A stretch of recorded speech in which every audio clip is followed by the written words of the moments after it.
The universe once burned with constant star formation, countless galaxies lighting up with new suns every moment. But over time, something changed. The rate of star birth began to slow, and entire regions of space went quiet.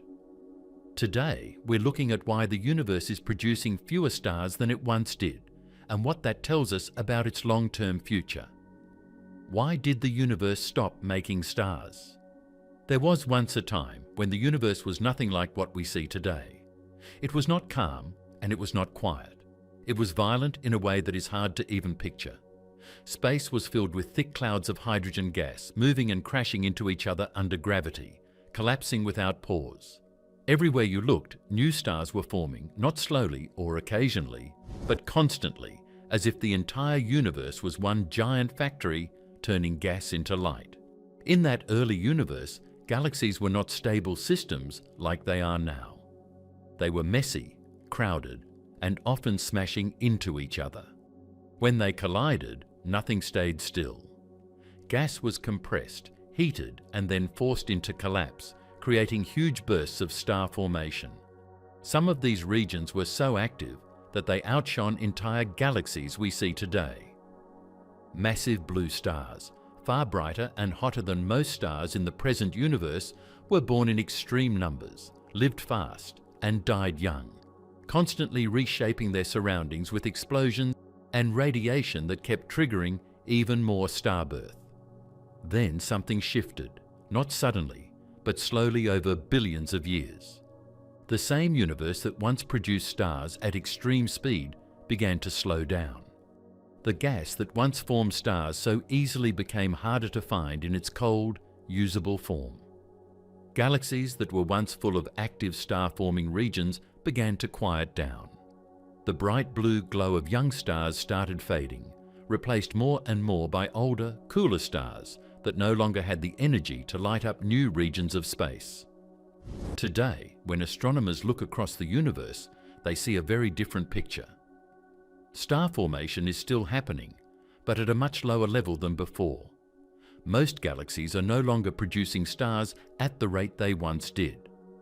Instead of a universe dominated by constant creation, we now live in one where creation is rare, slow, and limited to specific places where the right conditions still exist. The universe is not dead because stars are still forming, but it is no longer in its active stage. It has moved into a quieter phase, where most of the intense star-making activity has already passed. Astronomers now understand that this decline has been happening for a very long time. It is not caused by one single event, and it is not a sudden shutdown. It is a long process that has been unfolding across billions of years, where the conditions needed to form new stars have gradually become less common across the universe. The change is built into how galaxies evolve, how gas behaves, and how energy moves through space over time. From this point, the central question becomes unavoidable. If the universe once made stars so easily and in such large numbers, why did that change happen? Was it simply that the universe used up its fuel, leaving nothing left to form new stars? Or did something inside galaxies itself begin to prevent gas from collapsing the way it once did? There is also the possibility that black holes at the centers of galaxies started interfering with the process, releasing energy powerful enough to heat or push away the very material needed for star formation. Another possibility lies in the large-scale structure of the universe itself. As space expands, galaxies move farther apart, and the flow of fresh gas into galaxies may have slowed down over time, cutting off the supply needed for new star formation. Even more complex is the role of dark energy, which is driving the expansion of the universe faster and faster. Could that expansion be indirectly reducing the chances for new stars to form by separating the structures that feed galaxies with gas? What makes this question even more important is that it is not just about the past. It is about the future of everything that exists in the universe. If star formation continues to decline, there will come a time when no new stars are born at all. Galaxies will slowly fade as their existing stars die, and the universe will move into an even quieter state than it is today. So, Why did the universe stop making stars the way it used to? And what does that tell us about everything that is still to come? The universe's golden age of starbirth. To understand why the universe slowed down in making stars, we first need to understand what a star actually is and how one begins. A star is not something that simply appears in space. It is the result of a long physical process driven by gravity, pressure, heat, and time. Every star in the sky, including our Sun, started as part of a cold cloud of gas floating in darkness. That means the story of star formation begins not with light, but with cold, heavy, silent matter waiting for gravity to take control. The main material used to build stars is hydrogen, the most common element in the universe. Hydrogen was formed in huge amounts shortly after the universe began, and it still fills galaxies today. Mixed into that hydrogen are tiny grains of dust made from heavier elements created by older stars that exploded long ago. They help clouds cool down by blocking and releasing heat, and cooling is critical because hot gas resists collapse. Cold gas can compress, hot gas pushes outward. The regions where stars are born are called molecular clouds. These are vast collections of gas and dust, often stretching across dozens or even hundreds of light years. They are among the coldest places in a galaxy. In the densest parts of these clouds, temperatures can fall to around 10 Kelvin, only a little above absolute zero. At those temperatures, atoms move slowly, pressure drops, and gravity gains the advantage. Instead of expanding outward, the cloud can begin to pull inward. From a distance, a molecular cloud may look calm, but inside it, many forces are at work. Gas flows through the cloud, shock waves pass through it, nearby stars can disturb it with radiation. Supernova explosions can send pressure waves into it. Motions inside the cloud create turbulence, and turbulence can both delay collapse and help trigger it. Over time, some regions become denser than others. Once enough matter gathers in one place, gravity begins to overpower internal pressure. That is the moment stability breaks. When a region inside the cloud becomes unstable, collapse begins. Matter starts falling inward toward a growing center. As more gas piles in, the pull of gravity increases, which brings in even more gas. This runaway process creates a dense object called a protostar.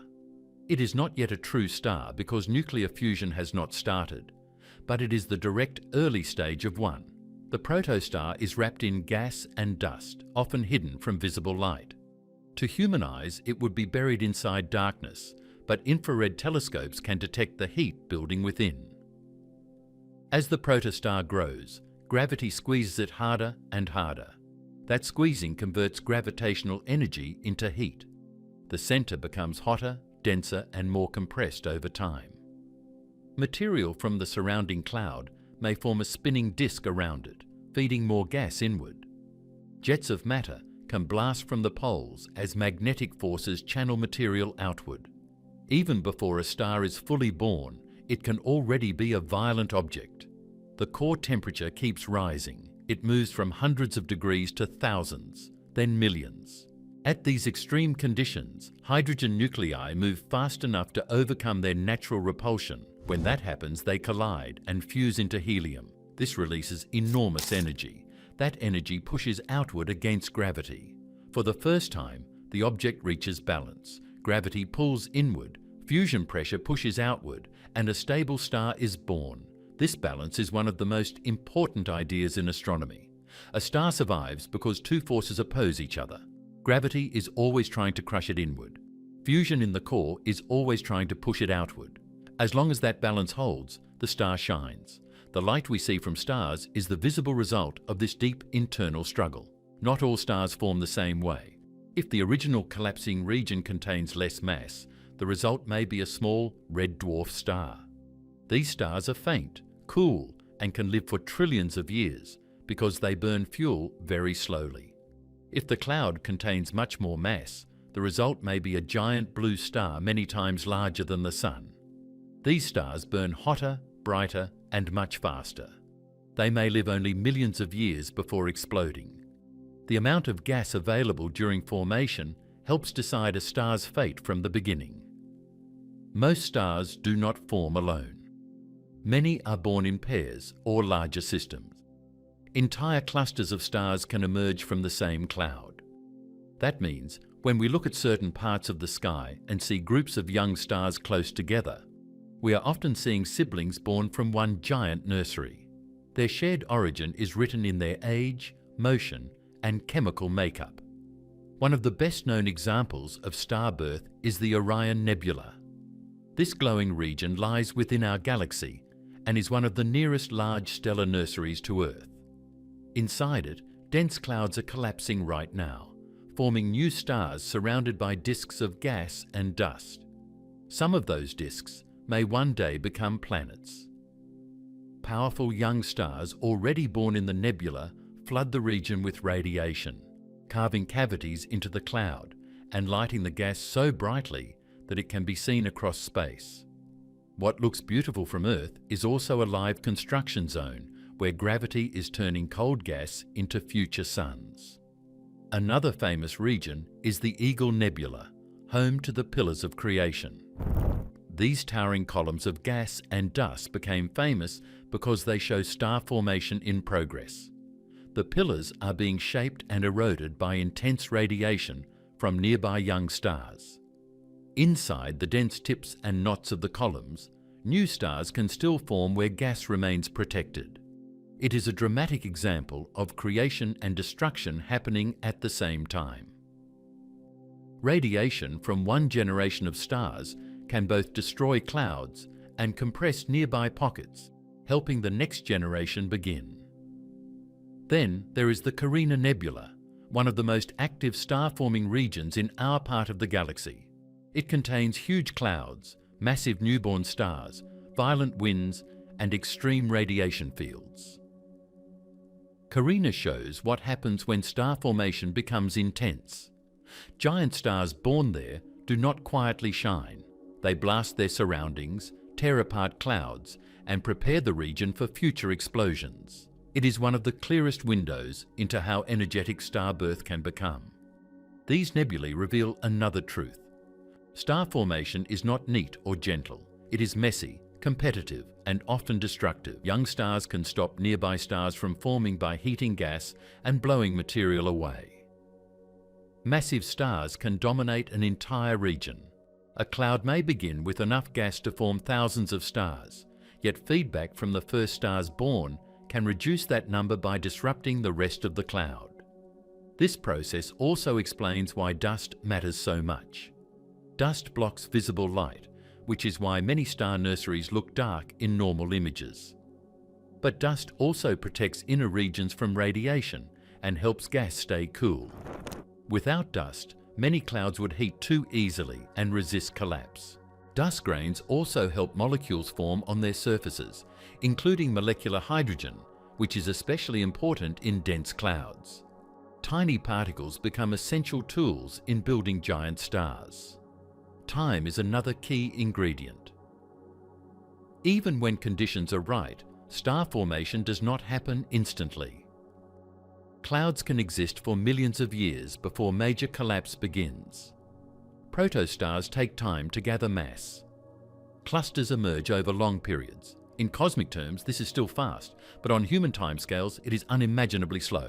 The night sky hides processes that unfold over spans longer than civilizations. Density may be the deciding factor that turns a cloud from passive matter into an active nursery. A cloud can contain huge amounts of gas, but if spread too thinly, gravity cannot bring it together efficiently. Increase the density, and collapse becomes possible. This is why spiral arms in galaxies often host star formation. Gas can be compressed there as it moves through the galaxy, increasing density and triggering collapse. It is also why galaxy collisions often create bursts of stars. Crashing systems squeeze gas into dense zones where gravity can act quickly. Temperature works the opposite way. Heat gives particles motion. Fast-moving gas pushes outward and resists compression. Cool the gas down, and that pressure weakens. The cloud becomes easier to collapse. This is why the coldest regions of galaxies are often the most fertile for star formation. If gas is heated too much, starbirth slows or stops. This point will become crucial later, because one of the main reasons galaxies stop forming stars is that their gas becomes too hot to fall inward.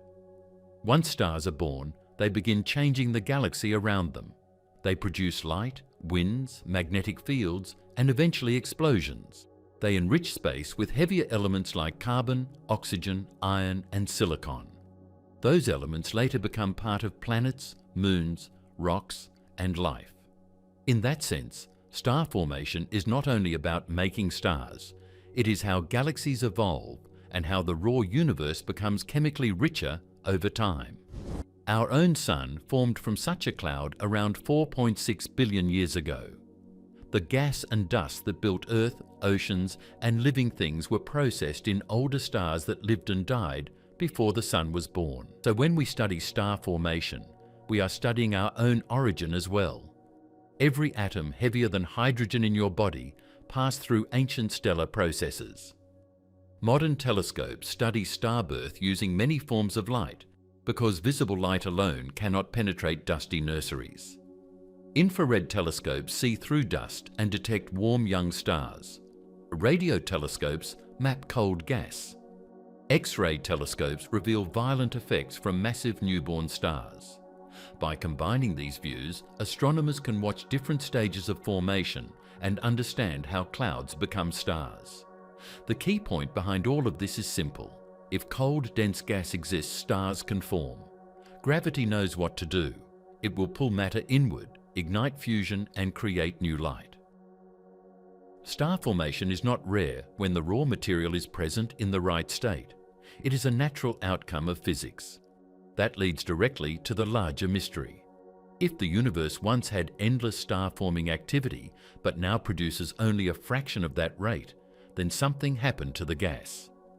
Either it was used up, heated, blown away, trapped, or prevented from collapsing. The stars did not stop because gravity forgot how to work. They slowed because the fuel and conditions changed. And if we want to know why the universe stopped making stars the way it once did, we'll look at the cold clouds that create them. The shocking decline. For most of modern astronomy, there was a quiet assumption that the universe was still doing what it had always done. Galaxies were visible everywhere, stars filled the night sky, and glowing nebulae showed that new stars were still being born.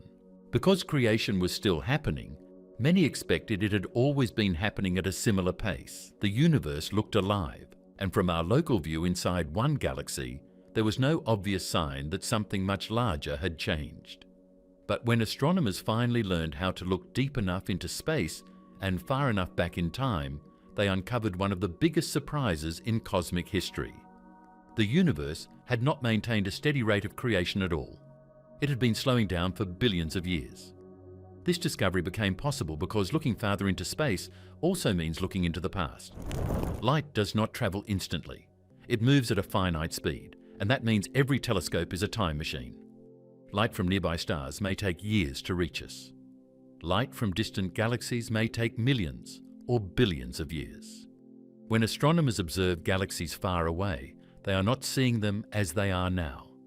They are seeing them as they were long ago. That simple fact changed everything, because instead of studying only the present universe, astronomers could compare different eras of cosmic history. By the late 20th century, telescopes, detectors, and large digital sky surveys had become powerful enough to collect data from enormous numbers of galaxies across vast distances. Instead of studying a few isolated objects, scientists could now measure patterns involving hundreds of thousands, then millions, of galaxies. They could estimate ages, masses, colors, distances, and how actively those galaxies were forming stars. Once those measurements were combined, a timeline of the universe began to appear. That timeline revealed a dramatic rise and fall. Star formation had once been far stronger than it is today. Billions of years ago, galaxies across the cosmos were producing stars at extraordinary rates. Then, over time, the pace declined. Not in one region, not in one type of galaxy, across the universe itself. The great era of star birth had already passed, and humanity was living long after the peak. The numbers were striking. Today, the universe forms stars at only a small fraction of the rate seen during its most productive age. Estimates vary depending on method and wavelength. But modern measurements show the current cosmic star formation rate is roughly 3 to 10% of what it once was at its height. In simple terms, if 100 stars were being born during the peak era, only a few are being born now over the same comparable scale. That is not a minor slowdown. It is a collapse in productivity across the entire observable universe. This peak era is often called cosmic noon, the time when galaxies were most active and star formation reached maximum intensity. During that age, galaxies were rich in cold gas, interactions were common, and the conditions for collapse and ignition existed almost everywhere. Many galaxies glowed blue from young hot stars. Some systems were creating stars 10, 50, even 100 times faster than galaxies like the Milky Way do now. Compared with that period, the present universe is subdued. What made the discovery so powerful was that it did not come from one telescope or one research team.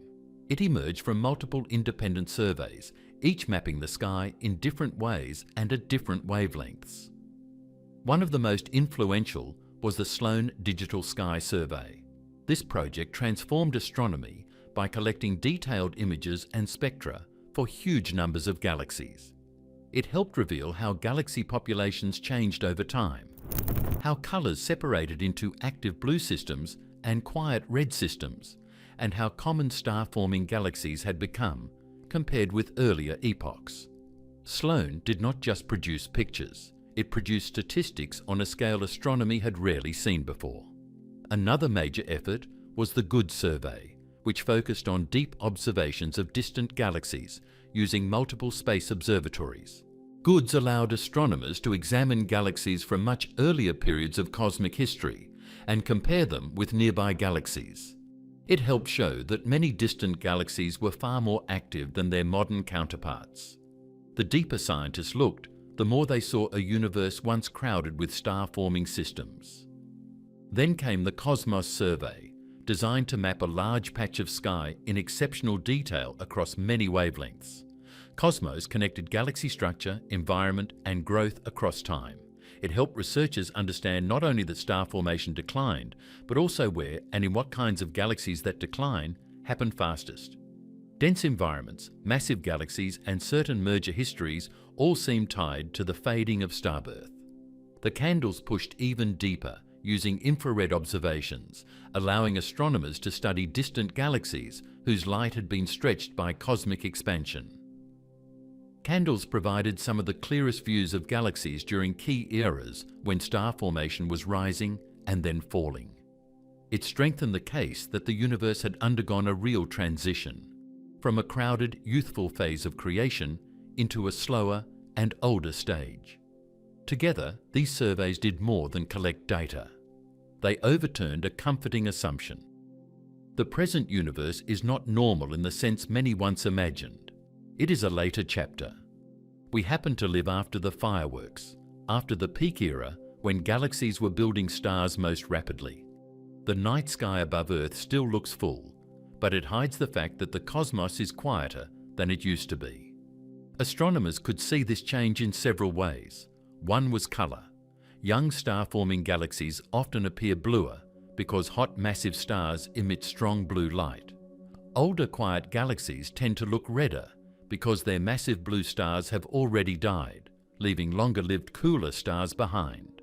As surveys expanded, scientists found enormous populations of red galaxies with little ongoing star formation. These were systems that still existed, still contained billions of stars, yet were no longer actively creating many new ones.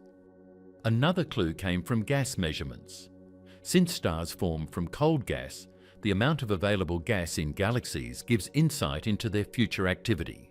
Distant galaxies in earlier eras often contained larger gas reserves and converted that gas into stars rapidly. Many nearby galaxies contain less cold gas or hold gas in forms less able to collapse. This matched the declining trend seen in direct star formation estimates. Spectroscopy added another layer. By splitting galaxy light into its component colours, astronomers could detect signs of young stars, older stars, gas composition, and motion. These measurements repeatedly showed that many present-day galaxies are dominated by aging stellar populations rather than vigorous ongoing birth. The stars were there, but the factories had slowed. What made all of this shocking was that galaxies themselves had not disappeared. If the universe had become empty, the decline would be easy to explain. But galaxies remain everywhere. Spiral galaxies, ellipticals, dwarfs, clusters, and vast structures still fill space. So why would a universe still full of galaxies stop producing stars at earlier levels? Why would so many enormous systems remain intact, yet go quiet inside? That question cut to the heart of galaxy evolution. A galaxy is not guaranteed to form stars forever just because it exists. It needs the right internal conditions, especially a supply of cold, dense gas. Yet for years, the presence of visible galaxies had made it tempting to assume they remained naturally productive. The surveys showed otherwise. Many galaxies had become more like cities after industry closes. Still standing, still populated, but no longer building much of anything new. This forced astronomers to think in terms of life cycles. Galaxies are born, grow, interact, consume fuel, and change state. Some spend long periods actively forming stars, others shut down early. Massive galaxies often appear to have quenched sooner than smaller ones, meaning some of the largest systems stopped major star formation while the universe was still relatively young. Smaller galaxies sometimes continue longer, though usually at lower rates. The universe was not fading uniformly. Different systems were aging on different schedules. The decline also changed how scientists viewed our own place in time. The Sun formed about 4.6 billion years ago, long after the universal peak in star formation had passed. Earth was born in a quieter era, when the cosmos was already slowing. Our solar system is not part of the universe's great opening act. It belongs to a later chapter formed after countless earlier generations of stars had already lived and died. There was also an emotional shift inside astronomy itself. For centuries, many discoveries had expanded the scale and activity of the cosmos. More stars, more galaxies, more energy, more extremes. But here was a discovery about loss of activity, about decline measured across billions of light years. The universe was still vast and dynamic, yet statistically it was winding down from its most productive age. Researchers then had to ask whether the measurements could be wrong. Could dust hide star formation in nearby galaxies? Could distant galaxies be overestimated? Could selection effects distort the timeline? These possibilities were tested again and again using radio, infrared, ultraviolet, and optical observations. Different methods, different teams, and different instruments kept reaching the same broad conclusion. However the exact percentages were refined, the main picture remained solid. Star formation rose, peaked long ago, and then fell dramatically. Once the decline was accepted, a deeper mystery emerged. What mechanism was responsible? Had galaxies simply used up their gas through earlier bursts of activity? Were supernova explosions heating or ejecting the fuel needed for future stars? Were supermassive black holes blasting gas away from galactic centers?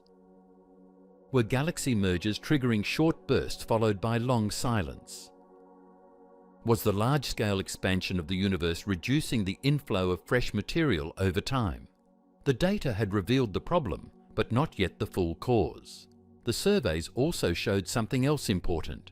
Even in the present era, star formation has not ended completely. Some galaxies remain active. Spiral galaxies like the Milky Way galaxy still create new stars, though modestly compared with ancient peak levels. Irregular galaxies can remain productive.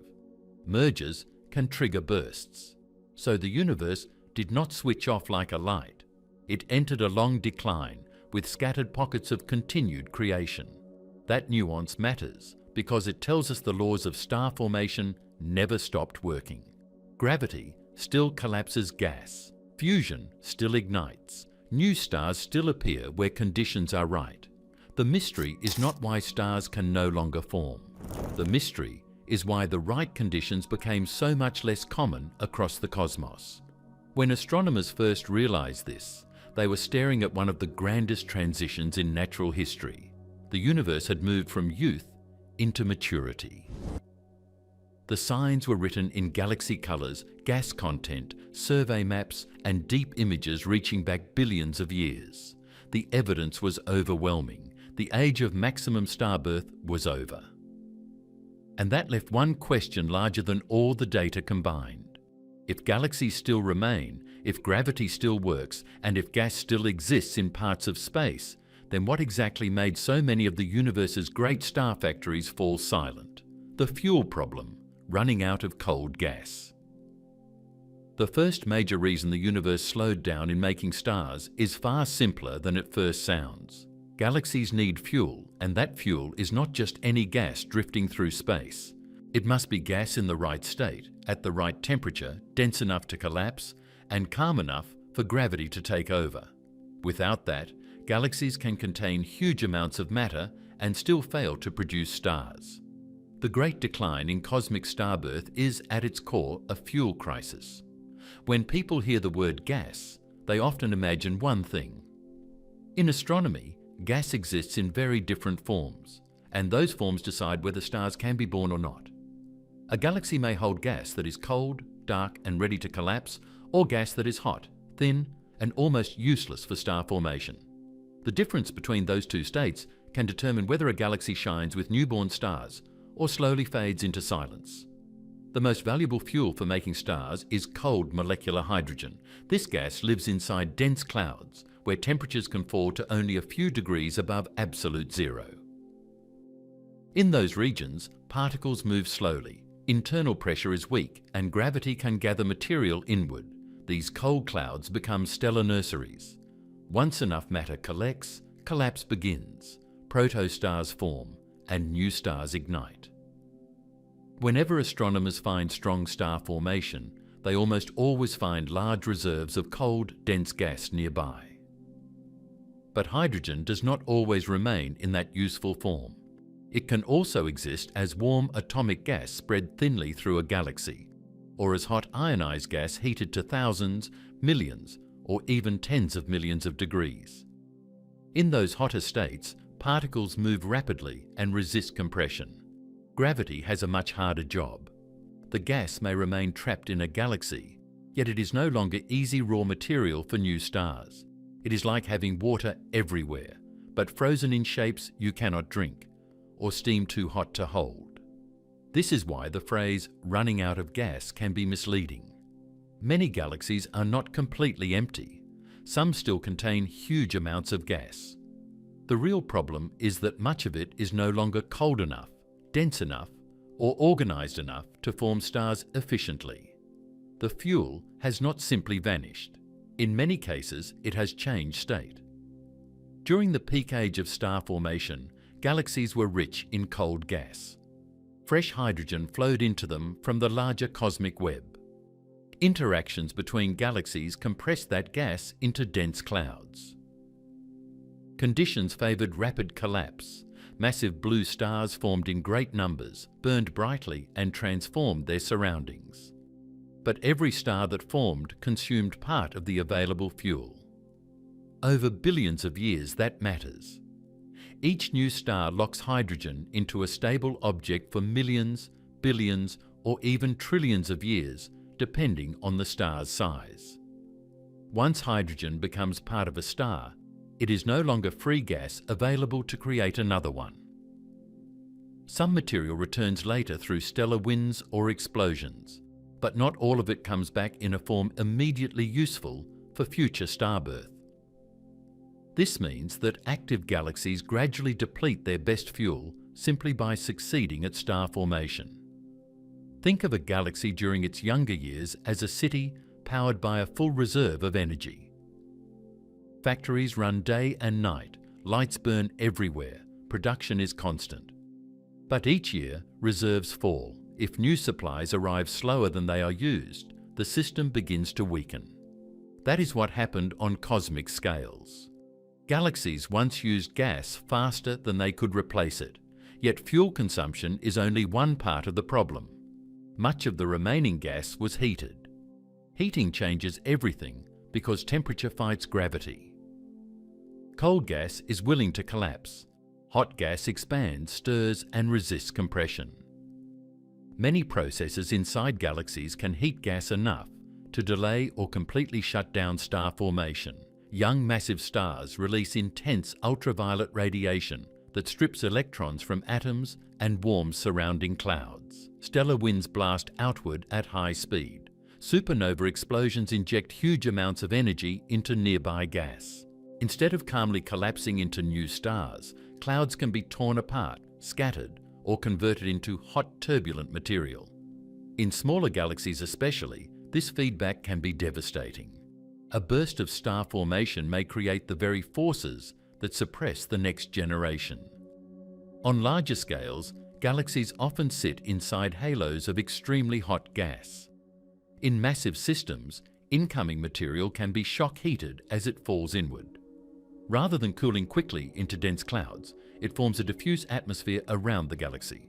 This hot gas may remain gravitationally bound, but it does not easily condense into star-forming regions, so a galaxy can be surrounded by enormous reserves of matter and still struggle to create new stars. Another route to fuel loss is direct removal. Gas can be blown away entirely. Supernova-driven winds can push material out of dwarf galaxies. Powerful activity from central black holes can launch outflows capable of disturbing or ejecting gas from larger galaxies. Galaxy clusters can strip gas from member galaxies as they move through hot intracluster material. In every case, the effect is similar. Fuel that might have formed stars is displaced, diluted, or lost. Even when gas remains present, cooling itself can fail. To form stars, hot or warm gas often needs to radiate energy away and settle into colder, dense clouds. But some galaxies experience constant reheating from black hole activity, shock waves, turbulence, or environmental interactions. Cooling becomes a losing battle. Gas starts to cool, then is heated again. The cycle prevents large reservoirs of cold molecular material from building up. This distinction between cold molecular gas and hot ionized gas is one of the most important ideas in the entire story. Cold molecular gas is the birthplace of stars. Hot ionized gas is matter with potential, but potential trapped in the wrong form. It is like construction material melted into unusable shapes. Until it cools and condenses, stars cannot emerge from it easily. Astronomers learned this by observing galaxies across many wavelengths. Radio telescopes can detect cold molecular gas through tracer molecules such as carbon monoxide. Infrared observations reveal dust linked to dense clouds. X-ray telescopes detect vast halos of hot gas around clusters and giant galaxies. When these views are combined, a clear pattern appears. Galaxies rich in cold gas are usually forming stars. Galaxies dominated by hot gas often are not. The Milky Way galaxy is an excellent example because it shows both continued activity and clear limits. Our galaxy still forms stars, but at a modest rate of roughly 1 to 3 solar masses of material each year. That means each year enough gas turns into stars to equal about 1 to 3 suns in mass. This is healthy by modern standards, but small compared with the universe's past extremes. The Milky Way is not dead, yet it is far from a peak-era powerhouse. Inside the Milky Way, star formation happens in giant molecular clouds scattered through spiral arms. Regions like the Orion Nebula show that the process continues. Cold gas still exists here, and gravity still knows what to do with it. But the total supply and efficiency are limited. Our galaxy is not converting hundreds of solar masses into stars each year. It is operating at a measured, moderate pace. Now compare that with starburst galaxies. These are systems undergoing intense episodes of star formation, often triggered by mergers or heavy gas inflow.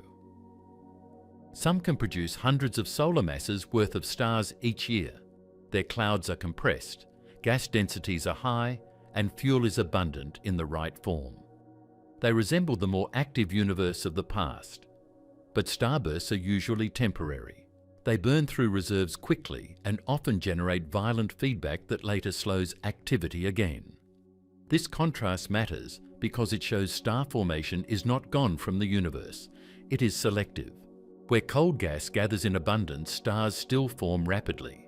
Where it does not, galaxies quiet down. The laws of physics remain unchanged. The supply conditions have changed. The decline in cosmic star formation can therefore be understood partly as a long shift in the balance of gas states. Early on, more hydrogen existed in cold dense forms or could become cold quickly. Over time, more gas became locked inside stars, heated into halos, expelled by feedback, or trapped in environments where cooling was inefficient. The universe moved from being rich in premium fuel to holding more material in low-quality forms. There is also a timing issue. Gas accretion from the cosmic web was stronger in the past. Young galaxies were fed more aggressively. Fresh hydrogen streamed along filaments into growing systems. That supply helped replace consumed fuel. As the universe expanded and structures matured, those inflows weakened in many regions. Galaxies increasingly had to rely on internal reserves. Once reserves shrank, decline became harder to reverse. Some galaxies managed to recycle gas. Aging stars shed outer layers back into space. Supernovae return enriched material. Colliding clouds can reform dense regions. But recycling is imperfect. Returned gas may be hot, spread thinly, or blown outward before it can cool again. Reuse helps, yet often not enough to restore youthful starbirth levels. Environment adds another layer. Galaxies in crowded clusters often lose gas faster than isolated galaxies. As they move through hot cluster atmospheres, pressure can strip their own gas away. Encounters with neighbors disturb disks and alter reservoirs.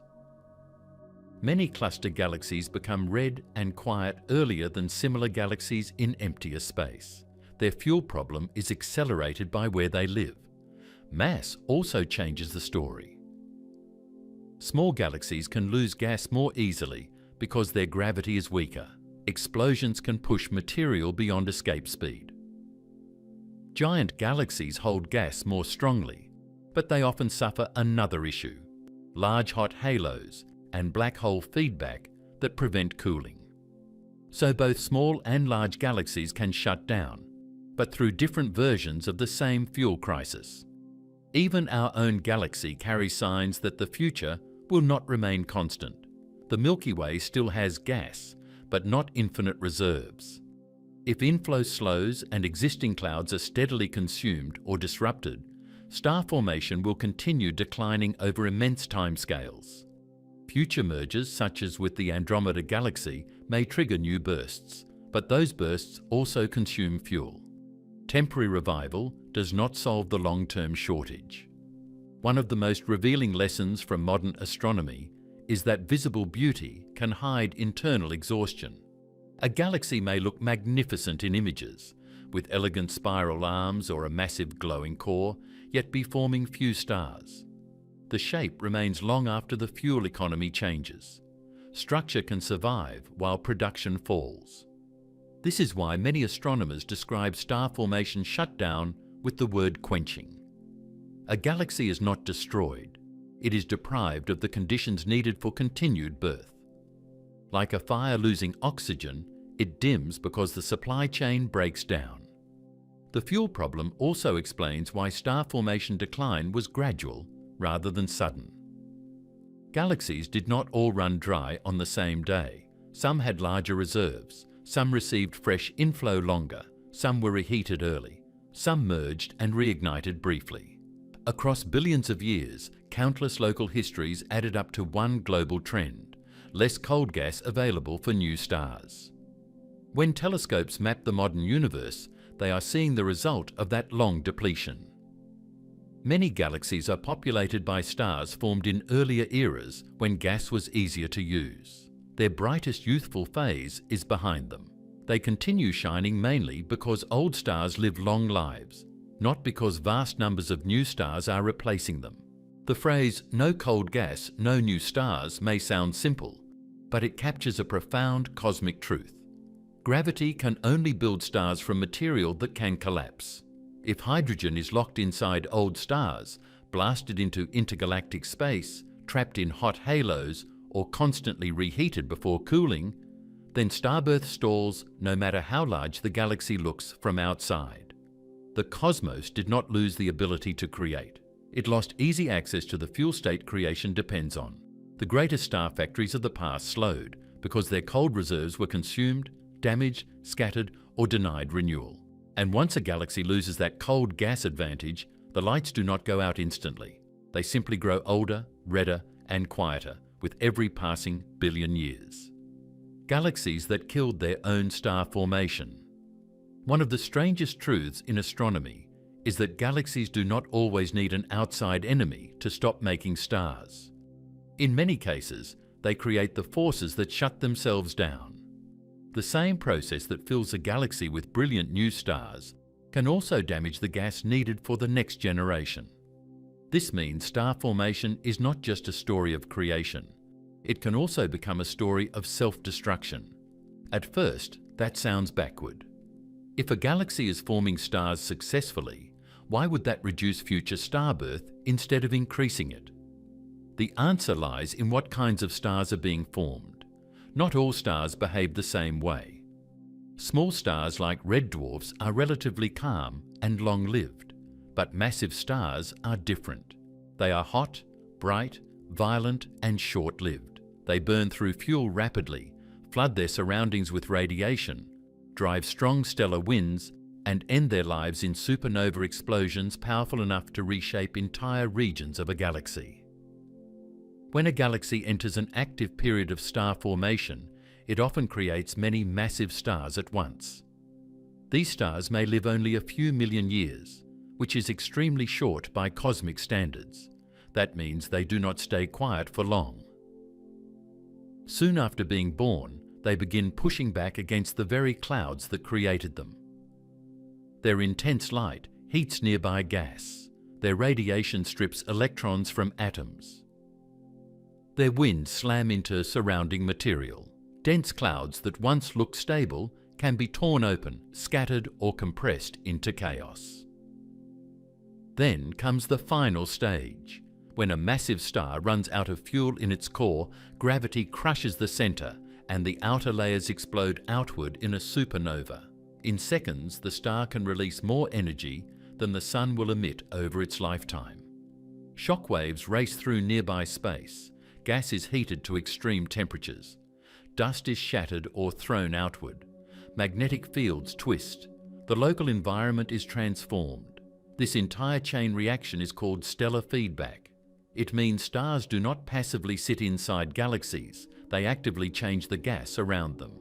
They inject energy, momentum, and turbulence into the material from which future stars would otherwise form. Sometimes feedback can compress clouds and trigger new star formation nearby. But on large enough scales, especially when many massive stars explode close together, feedback becomes destructive. It breaks the calm conditions that gravity needs. Imagine a cold molecular cloud ready to collapse into hundreds of stars. If several giant stars ignite early inside that cloud, they begin blasting the region with radiation. Cavities open in the gas. Pressure rises. Winds carve channels through dense material. Then multiple supernovae explode. What could have become a rich stellar nursery may instead be ripped apart before most of its gas ever turns into stars. In that sense, the first stars born can prevent many later stars from ever existing. This effect becomes especially important in smaller galaxies. Small galaxies have weaker gravity than giant spirals or ellipticals. Their gas is less tightly held. That means feedback has a much easier time pushing matter outward. Repeated supernova explosions can drive gas so far from the center that it escapes entirely or becomes too spread out to fall back quickly. A dwarf galaxy may contain enough raw material to make stars, but each burst of activity can partially empty the tank. This was a major discovery in galaxy evolution. Astronomers once wondered why many small galaxies contain fewer stars than expected compared with the amount of dark matter they appear to have. Simulations that used gravity alone often produced too many stars in dwarf systems, but when researchers added supernova feedback, the picture changed. Explosions heated and expelled gas, sharply reducing later star formation. The missing stars were not a mystery of creation. They were stars that never formed because earlier generations had blown the fuel away. Observations supported this idea.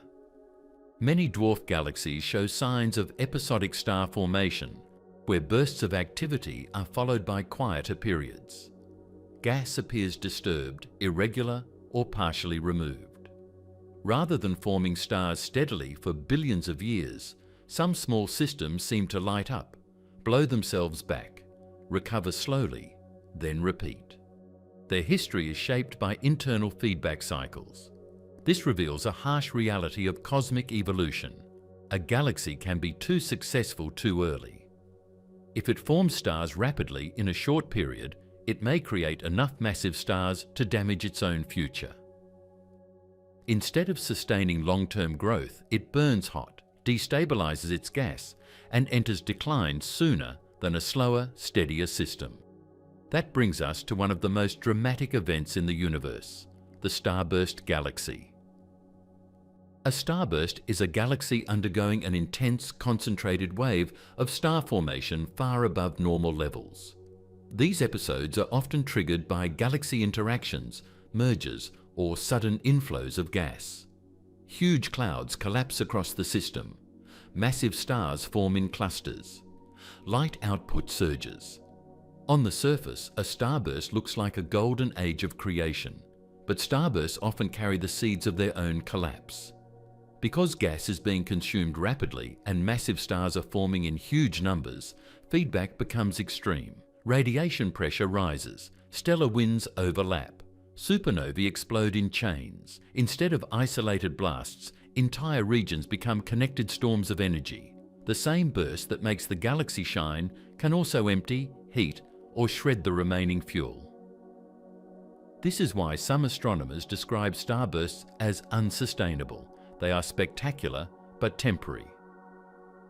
A galaxy making stars at enormous rates cannot continue forever unless new fuel keeps arriving. If the supply fails, the burst ends, often leaving behind a system more exhausted than before. One of the clearest examples is Messier 82, often called the Cigar Galaxy. Messier 82 is famous for its violent starburst activity and giant outflows of gas rising above and below the galactic disk. Observations across visible light, infrared and X-rays show streams of hot material being driven outward by clustered star formation and supernova explosions. It is one of the best natural laboratories for watching feedback on a galactic scale.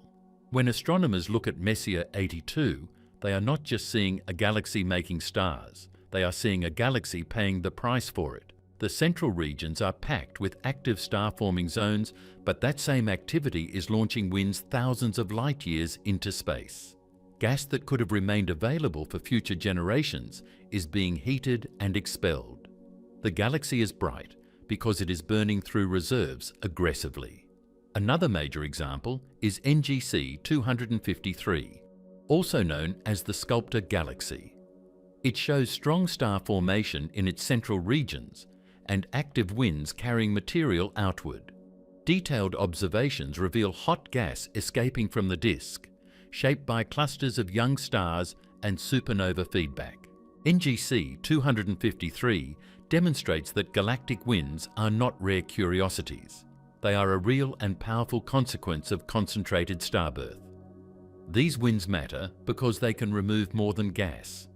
They also carry dust and heavy elements forged inside stars. Material enriched by stellar life is blown into the surrounding halo or beyond the galaxy itself. In one sense, this spreads the ingredients of future planets and chemistry into space. In another sense, it robs the galaxy of matter that might have been recycled internally. Even when gas does not fully escape, feedback can make it useless for long periods. Heated gas may rise into the halo, cool slowly, and only return after millions or billions of years. During that time, star formation drops because the cold, dense supply inside the disk has been disrupted, so a galaxy can suppress itself without permanently losing every atom. The balance between creation and destruction depends strongly on scale. In a giant galaxy with deep gravity, supernovae may struggle to eject large total gas masses, but they can still stir turbulence and regulate star formation locally.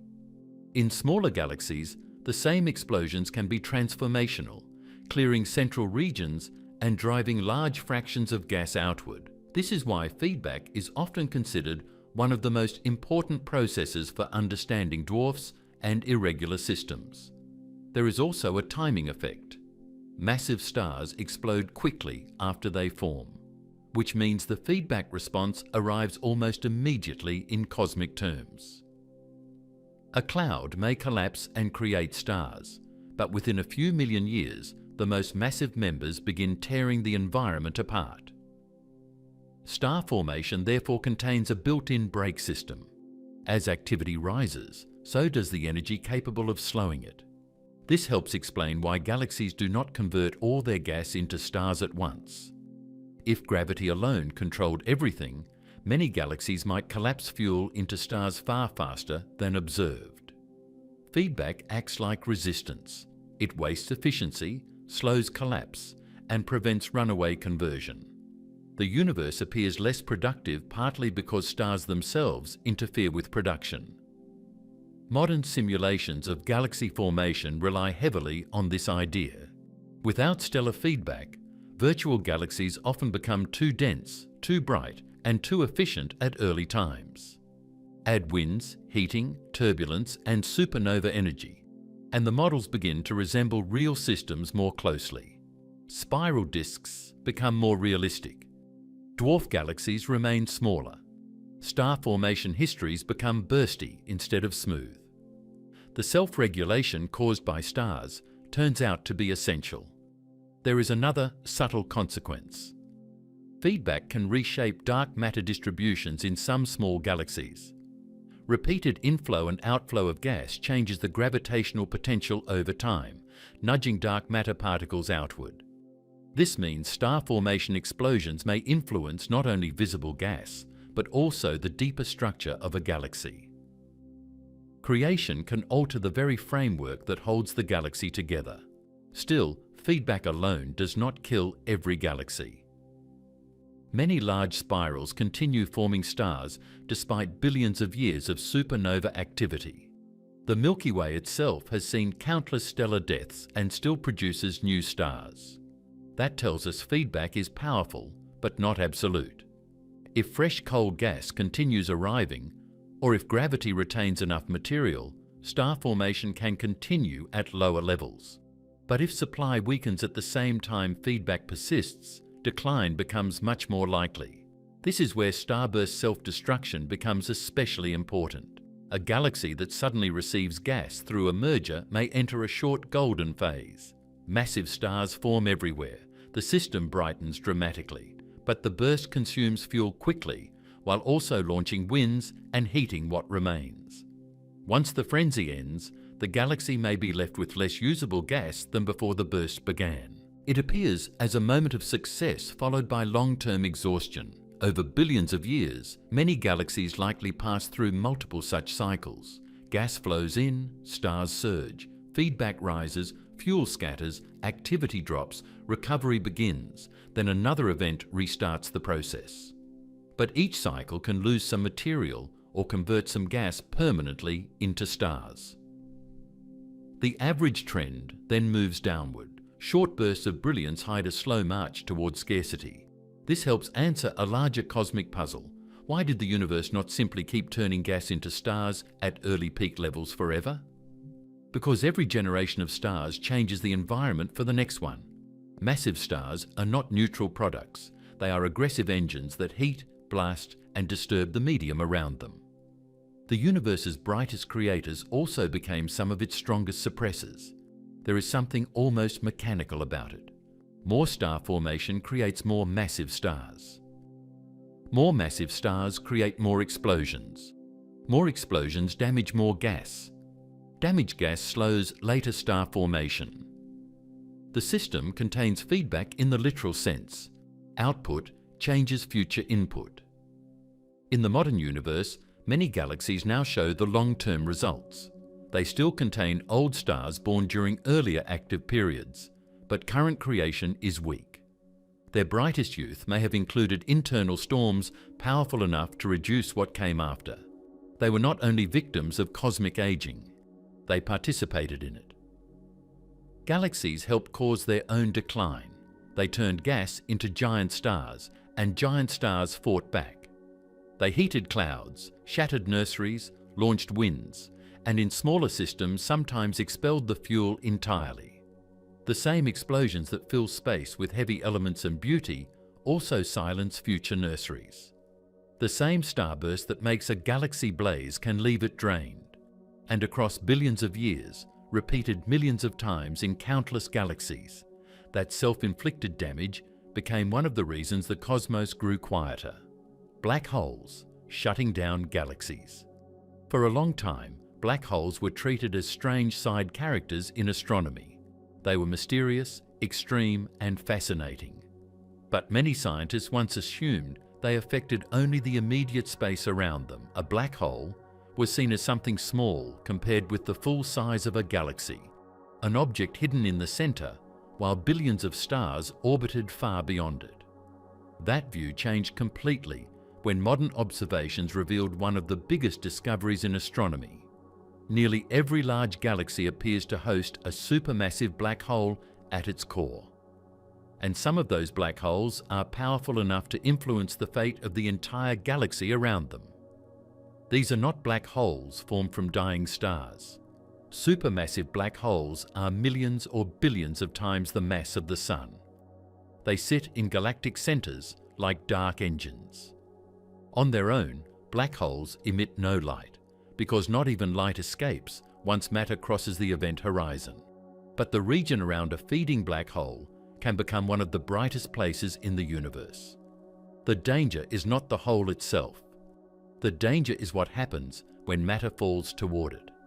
Gas, dust, and stars that wander too close can be captured by the black hole's gravity.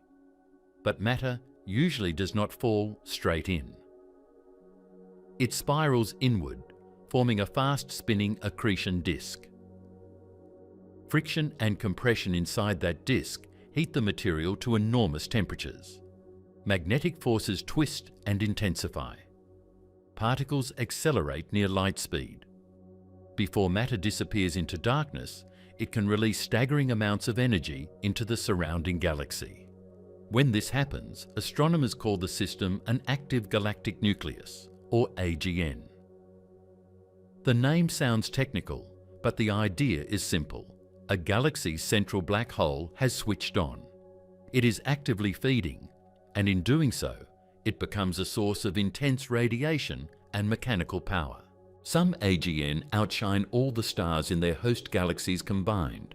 Others launch narrow jets that travel thousands or even millions of light years. Some drive winds so strong they can push gas across entire galactic regions. This discovery transformed the question of why galaxies stop making stars.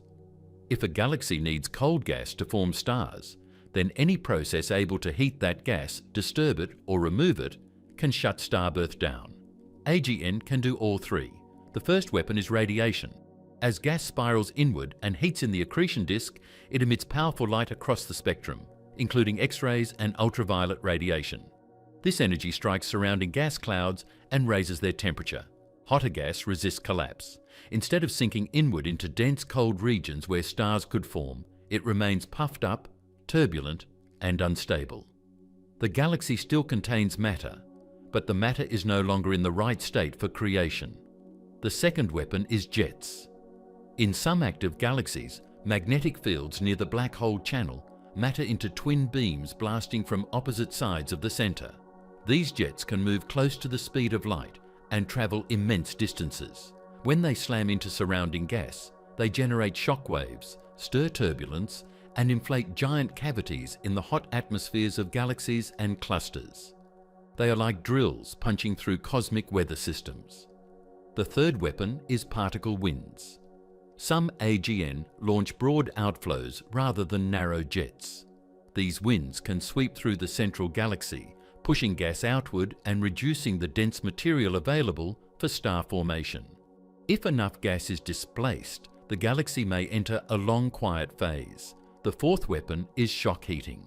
Energy injected into gas creates pressure waves that move through galactic and cluster environments. These shocks can keep gas hot for long periods, stopping it from cooling back into star-forming clouds. A galaxy may retain gas, yet remain unable to use it. Together, these effects are known as AGN feedback. The phrase means that energy released by a feeding black hole changes the surrounding galaxy in ways that affect future growth. It is one of the most important ideas in modern galaxy science because it connects the smallest central region of a galaxy to the largest visible outcome, whether stars continue to form or not. At first glance, this seems impossible. How can something so compact control a system tens or hundreds of thousands of light years wide? The answer lies in energy. A black hole may be small in size compared with a galaxy, but the energy released during accretion is immense. Matter falling inward converts mass into radiation with extraordinary efficiency. In some cases, feeding a black hole can release more usable energy than nuclear fusion in stars from the same amount of matter.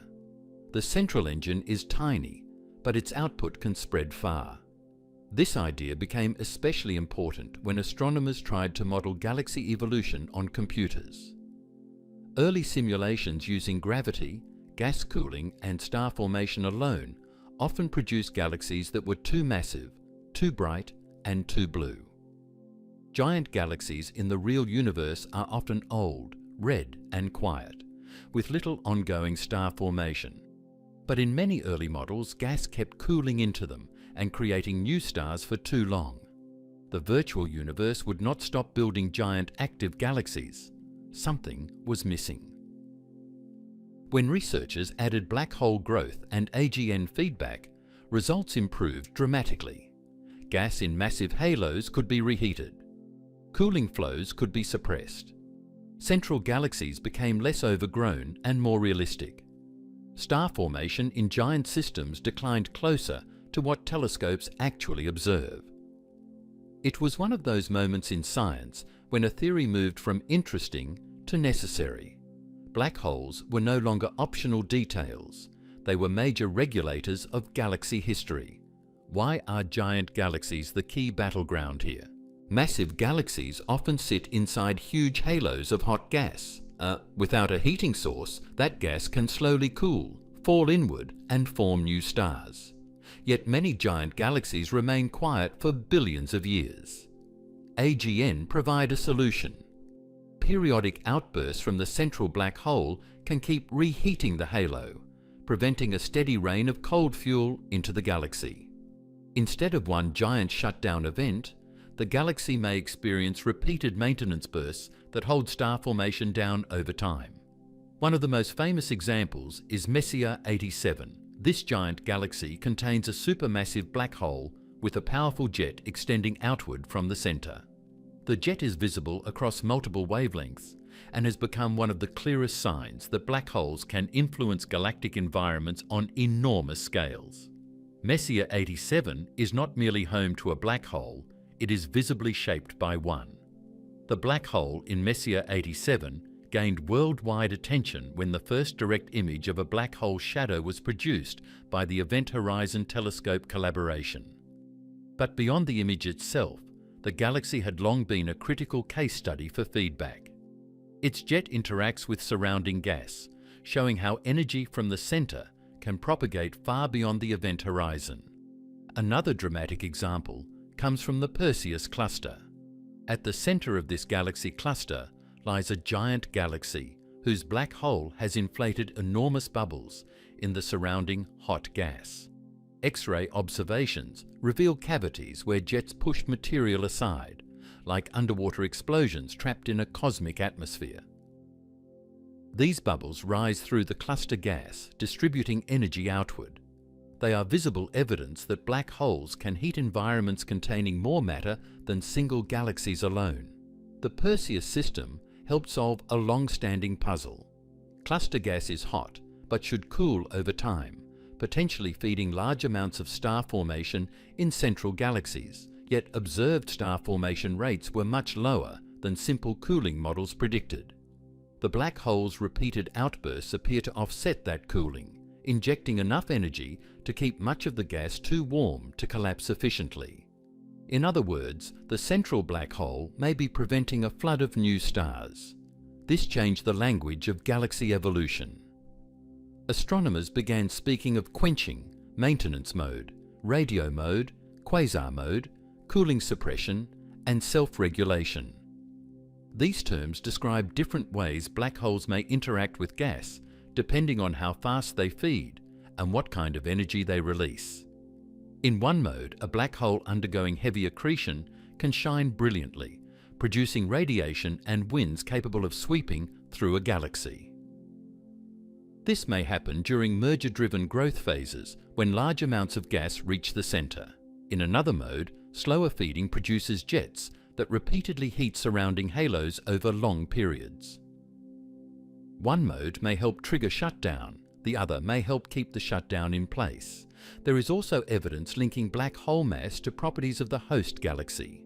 Larger central black holes tend to correlate with the mass of the galaxy's bulge and the motions of stars there. This suggests black hole growth and galaxy growth are connected processes, not separate accidents. Somehow, over cosmic time, galaxies and their central monsters evolved together.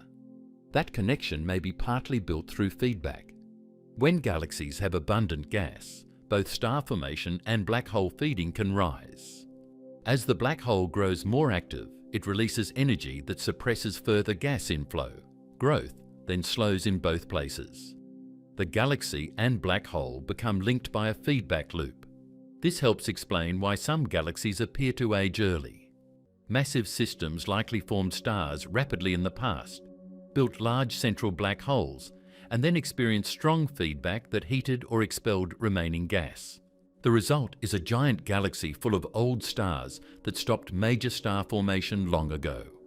What looks quiet today may have once passed through a violent black hole phase. Still, AGN feedback is not simple destruction. In some local regions, jets can compress gas and possibly trigger star formation.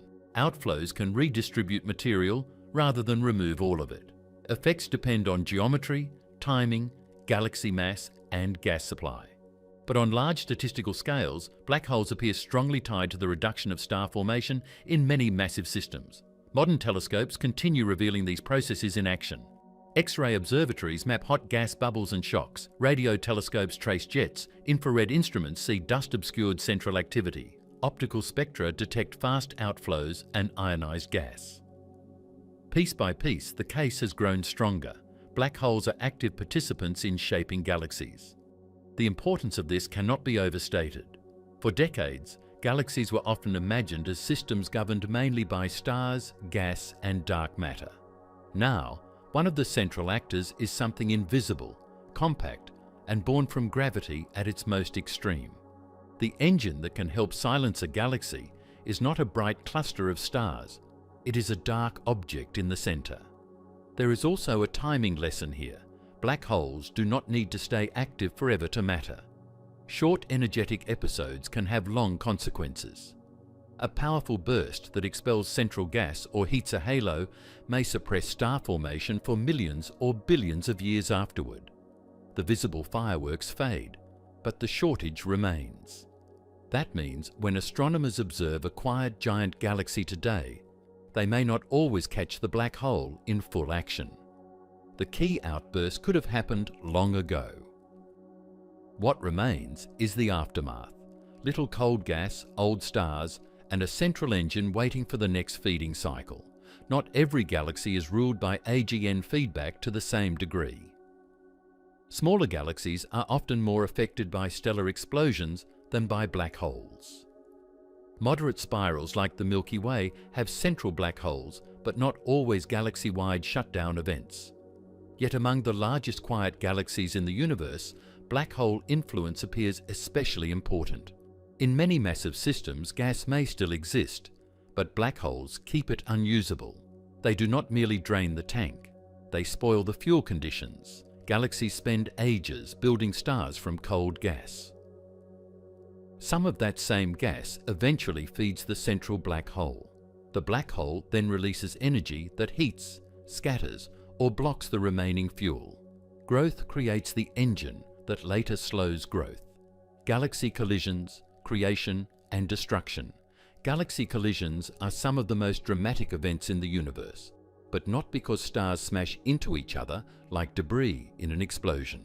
Space inside galaxies is mostly empty, and individual stars are usually so far apart that direct stellar impacts are rare even during a merger. The real violence happens in the gas. When galaxies collide, vast clouds of hydrogen, dust, and plasma crash, compress, twist, and fall inward under changing gravity. That gas response can ignite one of the most intense episodes of star formation a galaxy will ever experience. Yet the same event that creates a blaze of new stars can also help end star birth later. Galaxy mergers are both engines of creation and architects of silence. To understand why, imagine two spiral galaxies approaching each other over millions of years. At first, they seem separate, each with its own stars, gas clouds, dark matter halo, and central black hole. Their outer halos begin interacting long before their visible disks touch. Gravity starts stretching each galaxy, pulling stars into arcs and tails. Gas clouds inside the disks feel tides, shocks, and changing orbital forces. Order begins to break down. As the galaxies move closer, their gas does something stars usually do not. It collides. Clouds slam into clouds. Streams of material intersect. Pressure rises sharply, turbulence increases. Regions that were once stable become dense enough for gravity to take over. Cold molecular clouds form or become compressed into smaller volumes. That compression is exactly what star formation needs. When density climbs and temperature can still remain low enough, collapse accelerates. This is why mergers can trigger starbursts. A starburst is a short-lived period of unusually high star formation, and galaxy collisions are among the best ways to create one. Gas that once drifted through two separate galaxies can suddenly be funneled into dense knots and central regions. Entire populations of massive young stars ignite. The merging system brightens dramatically, often glowing blue in star-forming zones, while dust hides even more activity from visible light. In many mergers, the strongest burst happens not when the galaxies first touch, but during repeated close passes and especially near final coalescence. The gravitational dance can take hundreds of millions of years.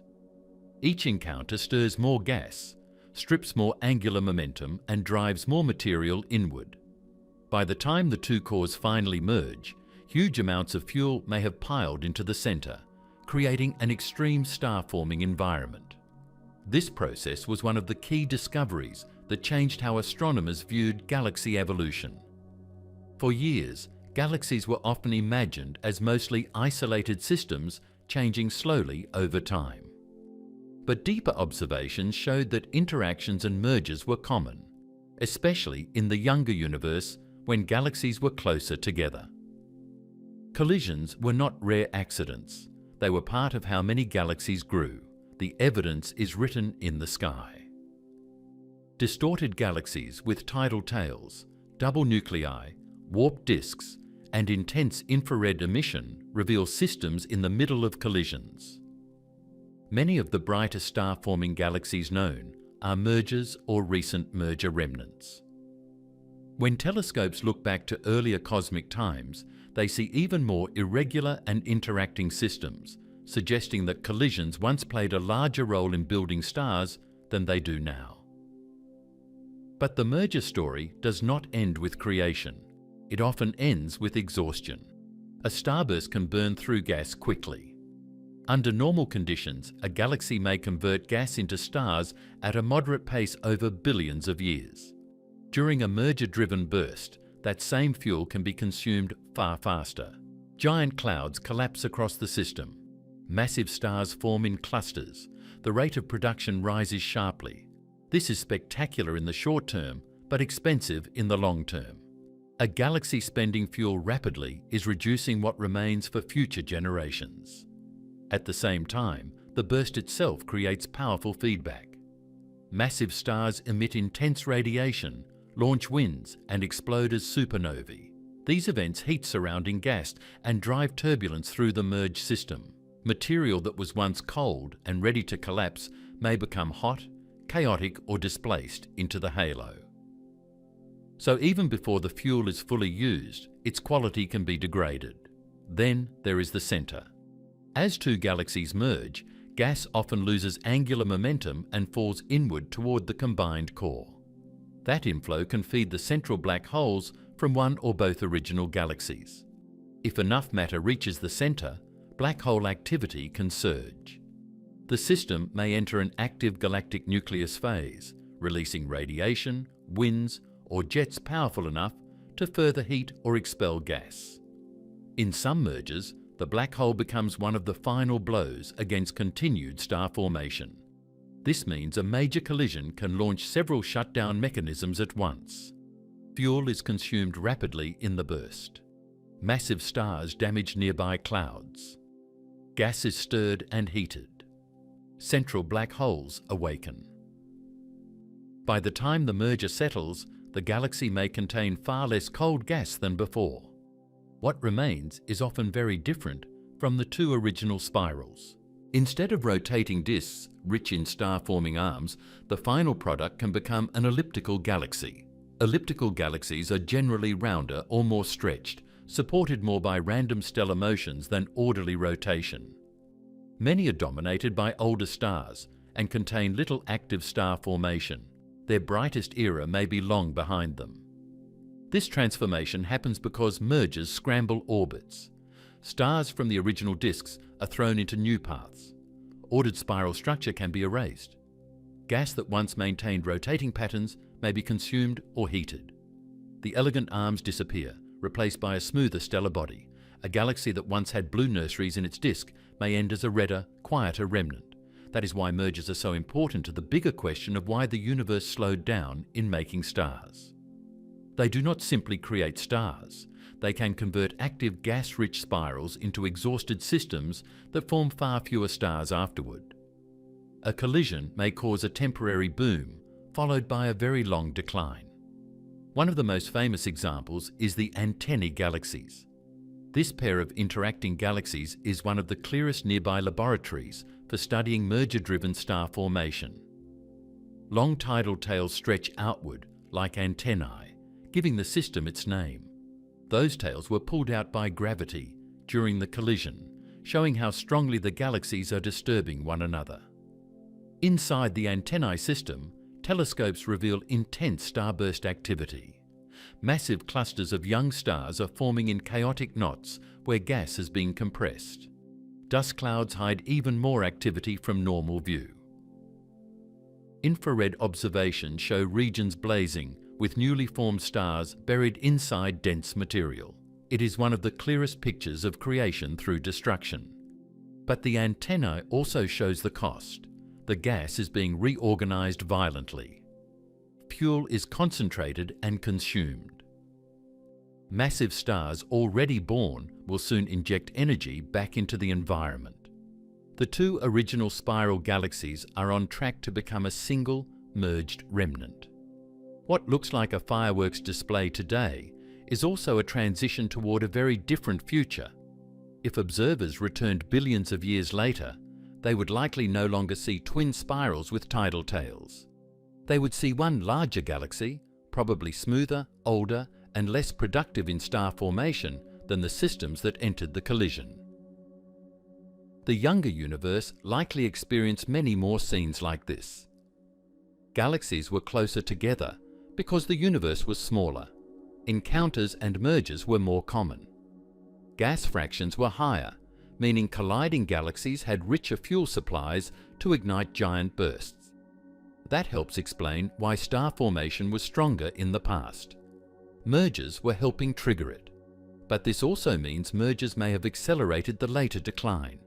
Systems that repeatedly collided could burn through reserves early, grow central black holes, and evolve into quieter remnants sooner. The same process that helped drive the cosmic peak may have helped end it. There is a timing paradox here that makes mergers fascinating. They can make a galaxy look younger for a while by filling it with bright new blue stars, even as they push the galaxy toward an older, long-term state. In the short run, a merger rejuvenates visible activity. In the long run, it can age the system faster. Not all collisions are equal. Minor mergers, where a large galaxy absorbs a much smaller one, may trigger modest bursts without fully destroying the disk. Repeated minor mergers can still reshape growth over time. Major mergers, where galaxies of similar size collide, tend to be more transformative. These are the events most strongly linked to major starbursts and elliptical remnants. Environment matters too. In crowded groups and clusters, interactions are more common. Galaxies pass near each other, exchange tides, and sometimes merge. In emptier regions, systems may remain isolated longer and continue slower star formation without dramatic disruption. Where a galaxy lives influences whether collisions shape its future. Modern simulations have shown how naturally mergers drive gas inward. As gravitational torques act on the disks, gas loses the angular momentum that once kept it orbiting at larger radii. It spirals toward the center, where density rises and starbursts ignite. This inward funneling also explains why central black holes often feed strongly during mergers. The same gas flow can power both star formation and AGN activity. That shared fuel source creates another important link. A merger can first create stars, then empower the black hole that helps stop later stars. It is one chain reaction with multiple stages. Observations of dusty infrared galaxies support this picture. Some of the brightest infrared systems are heavily obscured mergers where starbursts and black hole growth occur together. Visible light may miss much of the action because dust blocks it, but infrared telescopes reveal intense hidden energy. These systems may represent galaxies in the middle of their most transformative phase. Even after the starburst fades, signatures of the merger remain. Shells, ripples, disturbed halos, unusual star clusters, and central stellar concentrations can all mark past collisions. Some present-day quiet elliptical galaxies likely carry merger histories written into their structure, even if the fireworks ended billions of years ago. The Milky Way itself has experienced mergers, though not a recent major one of the scale seen in the antennae. Smaller galaxies have been absorbed over time, and future interaction with Andromeda is expected to reshape both systems. That future event may trigger new star formation for a time, but it will also move both galaxies toward a larger, merged remnant. Even our home galaxy is part of the same long cosmic cycle. This reveals something important about the universe's slowdown. Star formation did not decline because galaxies simply became passive by choice. Many were transformed through violent history. Their quiet present may be the aftermath of ancient collisions that once made them shine brighter than ever. There is no contradiction in saying mergers create stars and also end starbirth. Those are two phases of the same process. Compression first helps gravity, then consumption, heating, and feedback remove the advantage. The opening act is abundance. The closing act is scarcity. When we look at a calm giant elliptical galaxy today, we may be seeing the fossil remains of multiple ancient collisions. It may once have been two or more gas-rich spirals colliding, bursting with young stars, feeding black holes, and tearing apart their own future fuel supply. What remains now is not inactivity without history. It is silence after violence. That is why galaxy mergers are central to the story of the fading universe. They were among the great builders of stars during cosmic youth, yet they also helped produce many of the old quiet galaxies that dominate later times. They accelerated growth, then accelerated aging. So when galaxies collide, the universe does not choose between creation and destruction. It does both at once. Clouds collapse, stars ignite, fuel vanishes, black holes feed, disks disappear, and a new galaxy emerges changed forever. And in countless systems across billions of years, those beautiful collisions may have helped turn a universe once full of fireworks into one growing steadily quieter. The role of dark matter. To understand why the universe slowed down in making stars, we have to talk about something no one has ever seen directly. It gives off no light, reflects none, and cannot be photographed like stars or nebulae. Yet without it, galaxies as we know them may never have formed. This hidden substance is called dark matter, and while it does not make stars itself, it builds the stage on which star formation happens. It shapes the deep gravitational structures that gather gas, grow galaxies, and eventually help determine why many of those galaxies go quiet. Dark matter remains one of the greatest mysteries in science.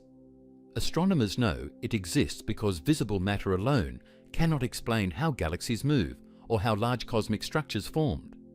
Galaxies rotate too fast for the gravity of stars and gas alone to hold them together. Galaxy clusters contain more mass than what can be seen. Light from distant objects bends around invisible concentrations of matter. Across many independent observations, the same conclusion appears. Most of the matter in the universe is dark. Whatever dark matter is made of, one fact matters most for this story. It responds strongly to gravity. Long before galaxies fully formed, dark matter began clumping into large invisible concentrations. These clumps grew over time, merging into larger and larger structures. Around each concentration formed a gravitational well, a region where matter could be pulled inward. These structures are called dark matter halos. A halo is not a hard shell or glowing object. It is a vast spherical region dominated by dark matter, extending far beyond the visible stars of a galaxy. The stars we see are only the bright inner part of a much larger invisible system. In many cases, the halo outweighs the visible galaxy by several times. If galaxies are cities of light, halos are the giant dark landscapes beneath them. This matters because normal matter, the gas that makes stars, falls into those halos. Hydrogen and helium drifting through the early universe were pulled by the gravity of dark matter concentrations. Gas flowed inward, collected, cooled, and began forming the first galaxies. In that sense, dark matter halos were cosmic gathering bowls. They did not ignite stars directly, but they assembled the raw ingredients needed for star birth. In the young universe, this process was highly efficient. Space was denser than it is now. Structures were closer together. Streams of gas moved along the cosmic web, the vast network of filaments connecting dark matter concentrations across the universe. Fresh material could flow into halos rapidly. Galaxies growing inside these halos were continuously fed with new gas. That steady supply helped fuel the era when star formation rates were much higher than today. Imagine rivers feeding reservoirs. In the early universe, many halos were connected to strong inflows of fresh gas.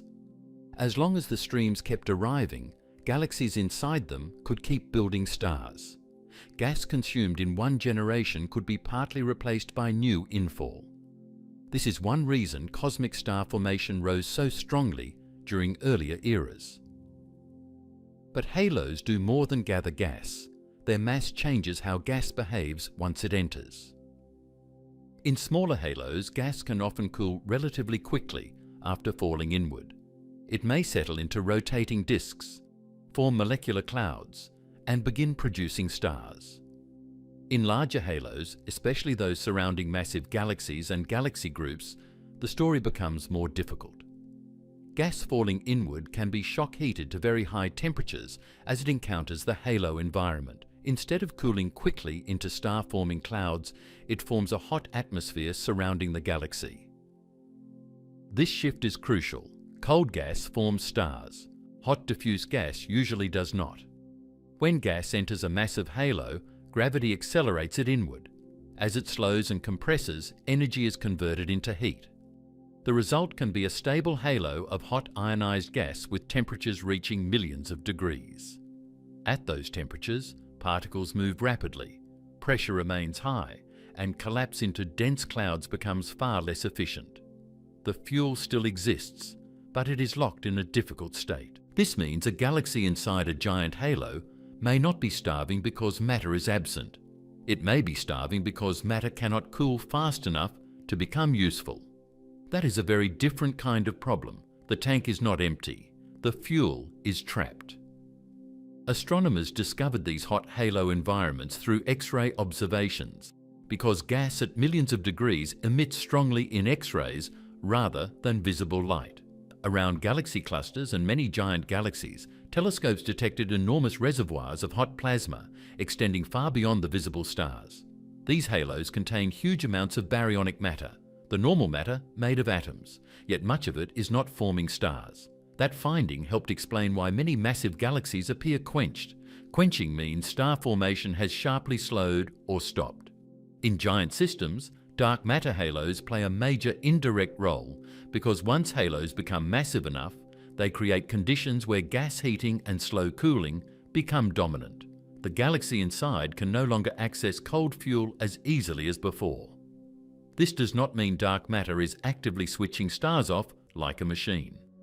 Dark matter does not emit heat beams or destroy clouds directly. It shapes the gravitational environment. It determines how deep the potential well is, how gas falls in, how strongly it is shocked, and how long it may remain hot. Dark matter controls the architecture where gas lives. That distinction is important because dark matter often gets blamed too simply. It does not kill star formation in a literal sense. It creates the structures where gas can either remain productive or become trapped in hot atmospheres. The visible outcome depends on the interaction between halo mass, gas physics, cooling time, and other feedback processes. Halo growth also changes over cosmic time. In the early universe, many halos were smaller and rapidly assembling. Gas could stream inward more directly, especially through cold flows along filaments.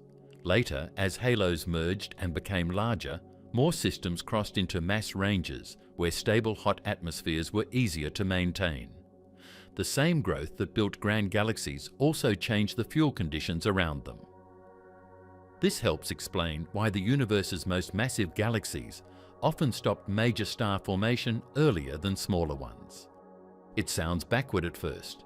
You might expect larger systems with more matter to keep making more stars.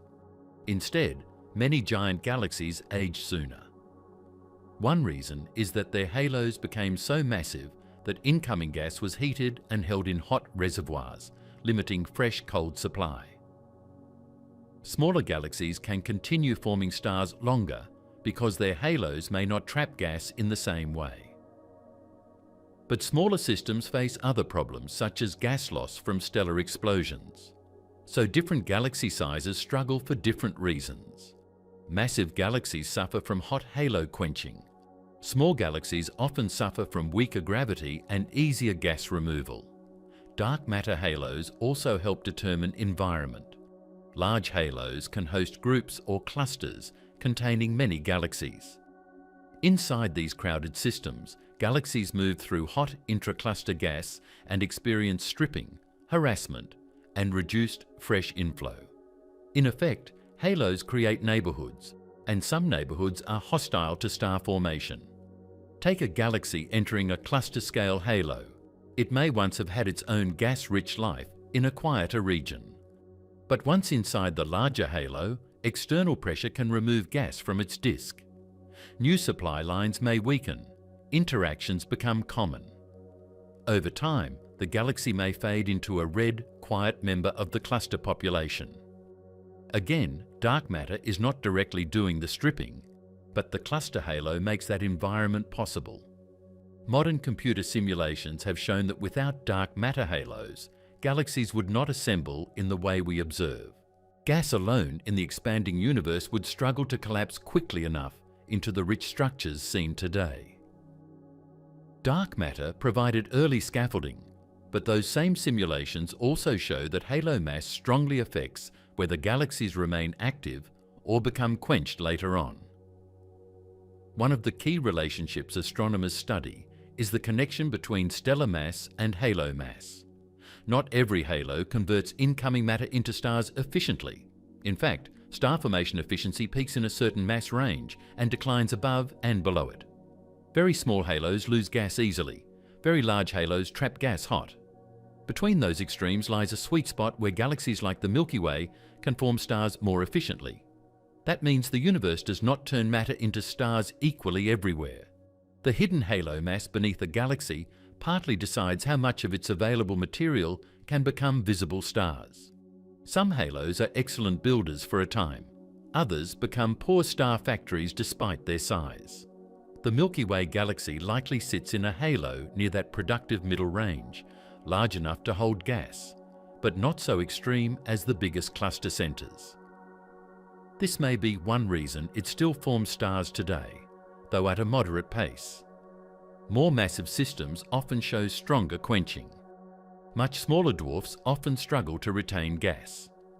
Halo scale matters. Another subtle effect involves angular momentum. As gas falls into halos, it gains and redistributes rotational motion. This helps shape disks and spiral galaxies. If gas cools gradually, it can settle into ordered rotating structures favorable for continued star formation. If infall becomes chaotic, heated, or merger-dominated, ordered growth is harder to maintain. Halo history therefore influences morphology as well as fuel state. The younger universe was full of halos still assembling quickly, with fresh streams feeding them. That period favoured growth and star formation. The later universe contains many mature, massive halos surrounded by hot gas and weaker inflow rates. That favours maintenance rather than creation. The same dark matter framework that once enabled growth later contributed to slowdown through scale and maturity. There is also a larger cosmic context. As the universe expands, matter becomes more spread out. Feeding halos from long distances becomes slower and less efficient. The densest early era, when halos could rapidly pull from nearby material, has passed. Modern halos often rely more on recycling and limited accretion than on rich, youthful supply streams. This makes the hot gas problem harder to solve. Observations of red massive galaxies support this picture. Many contain old stars formed long ago, little cold gas and large surrounding halos. Their stellar populations suggest they built much of their mass early, then shut down. The halo environment helps explain why they did not simply restart star formation later. Fuel could not easily cool back in sufficient amounts. This does not mean every galaxy in a massive halo is permanently dead. Mergers, cooling instabilities, or fresh accretion can sometimes trigger renewed activity. But statistically, large halos are strongly linked with reduced star formation, especially when combined with black hole feedback that reheats cooling gas. In many giant systems, dark matter sets the trap, and black holes help keep it closed. That partnership is one reason galaxy evolution is complex. No single cause explains everything. Fuel supply, stellar feedback, black hole activity, collisions, and dark matter structure all interact. But dark matter's role is foundational because it defines where those other processes unfold. If dark matter halos had remained small forever, more gas might have cooled directly into galaxies for longer. If halos never formed, galaxies might barely exist at all. If halos grow too large, they become poor star-making environments. The hidden mass of the universe both created the opportunity for stars and helped limit it later. This is why dark matter belongs in the story of the fading cosmos. It is not the visible villain. It does not shine, explode, or blast winds across space. Instead, it quietly controls the geometry of gravity. It gathers matter into halos, shapes the flow of gas, determines when infall becomes shock-heated, and influences which galaxies thrive or stall. Invisible halos once collected the gas that built galaxies, but as those halos grew larger and older, many began surrounding galaxies with hot atmospheres where gas struggled to cool. Dark matter did not stop stars directly. It controlled the structures where gas lived, And once those structures changed, the age of easy starbirth began to fade. Did dark energy slow everything down? When people hear that the universe is making fewer stars than it once did, one idea immediately sounds powerful enough to explain it all. The universe itself is expanding. Galaxies are moving apart. Space is getting larger every moment.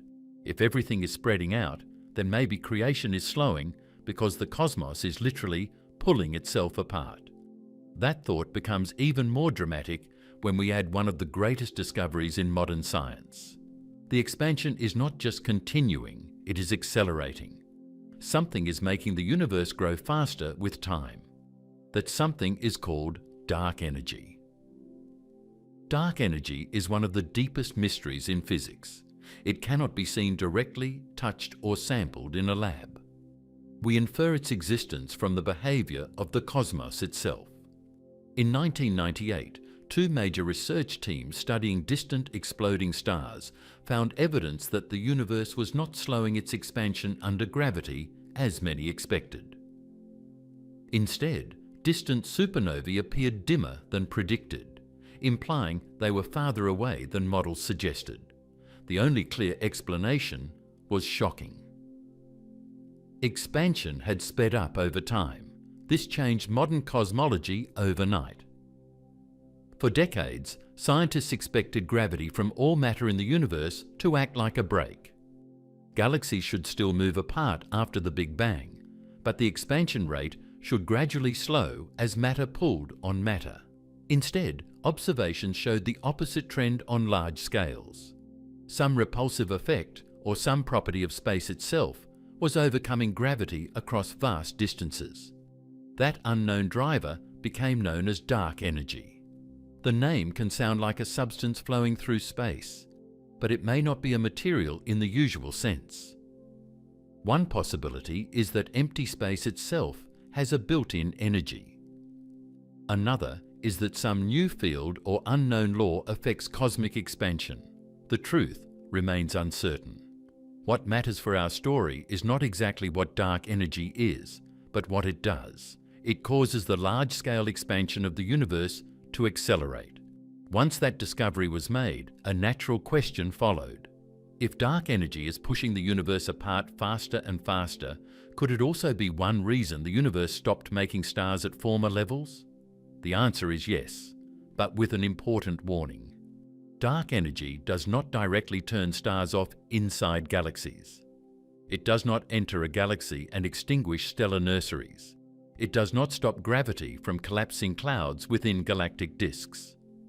Inside a galaxy, local gravity, gas physics, feedback, and black holes dominate. Dark energy is far too weak on those smaller scales to tear apart star-forming clouds or halt fusion. Its influence is slower, broader, and more subtle. Dark energy works on the largest scales, where entire clusters, superclusters, and cosmic filaments evolve over billions of years. It changes the future flow of matter between galaxies. It affects how new structures grow. It increases separation between systems that are not gravitationally bound strongly enough to resist expansion.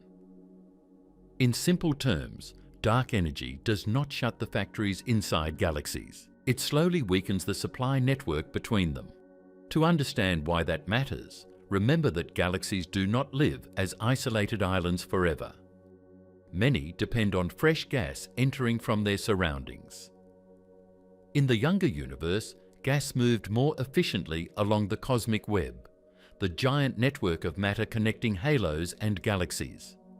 Filaments fed growing systems. Nearby material was denser. Structure formation was more active. Galaxies could gain new hydrogen from the wider environment. As the universe expands, average matter density falls. Gas becomes more spread out. Material lies farther from galaxies on average. Gravity must pull from greater distances through thinner environments. That already makes accretion harder over time. But when expansion begins accelerating, the process becomes even less favorable. Regions not already bound together separate more quickly. Long-term inflow from the large-scale universe becomes weaker. Imagine a city once connected to many nearby farms by short roads. Food arrives constantly. Then the land between them expands, roads lengthen, and the farms drift farther away each year. The city may still survive on stored reserves for a long time, but new supply becomes slower and less reliable. That is the kind of effect dark energy can create for galaxies. This matters because star formation is not sustained forever by internal reserves alone. Gas inside galaxies gets used, heated, expelled, or locked into stars. To remain strongly productive over cosmic time, many galaxies need fresh inflow. If that inflow declines, star formation becomes increasingly dependent on dwindling local resources. That is why dark energy enters the story as a long-term contributor. It likely did not cause the original drop in star formation by itself. The decline had already begun for other reasons such as fuel consumption, feedback, mergers, and halo heating. But as time passes, dark energy makes recovery harder. It stretches the universe into a state where large-scale replenishment becomes weaker. The timing supports this nuance.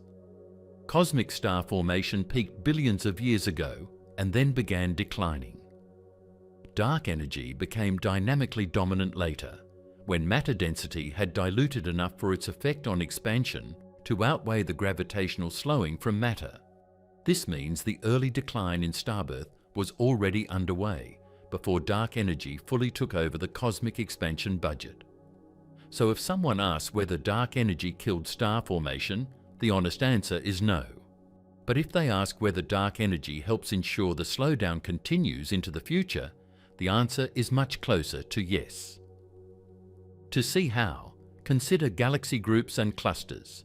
Systems already gravitationally bound can resist expansion internally. The local group, which includes the Milky Way galaxy and Andromeda galaxy, remains bound despite cosmic expansion. These galaxies can still interact and eventually merge. Dark energy does not tear them apart because their local gravity is strong enough. But beyond bound groups, more distant galaxies recede. Over immense timescales, many galaxies now visible will cross beyond practical interaction range. Future observers in bound systems may see an emptier external universe as distant structures move farther away. In that future, fresh matter from outside the local bound region becomes increasingly inaccessible. That has profound implications for long-term star formation. A bound group can recycle and merge internally, perhaps triggering future bursts.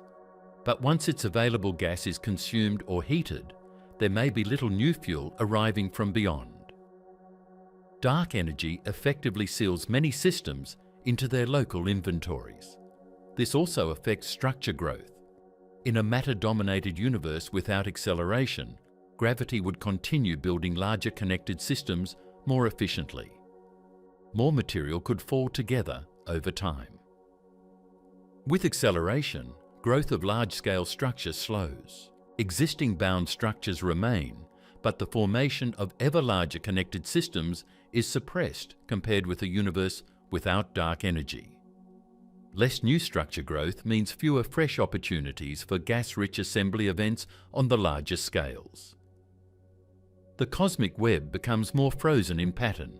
Galaxies and clusters keep evolving internally, but the grand architecture becomes less dynamic. There is another subtle point. Gas outside galaxies can remain hot or diffuse in halos and intergalactic space. Even if some of it might have cooled and fallen inward eventually, acceleration increases distances and reduces densities, making such long-term capture less efficient. The universe becomes more dilute, and dilution is rarely helpful for starbirth. Observationally, we cannot watch dark energy shut down a galaxy in real time. Its timescales are far too large. Instead, we infer its role from cosmological models, structure growth measurements, supernova distances, the cosmic microwave background, and galaxy surveys.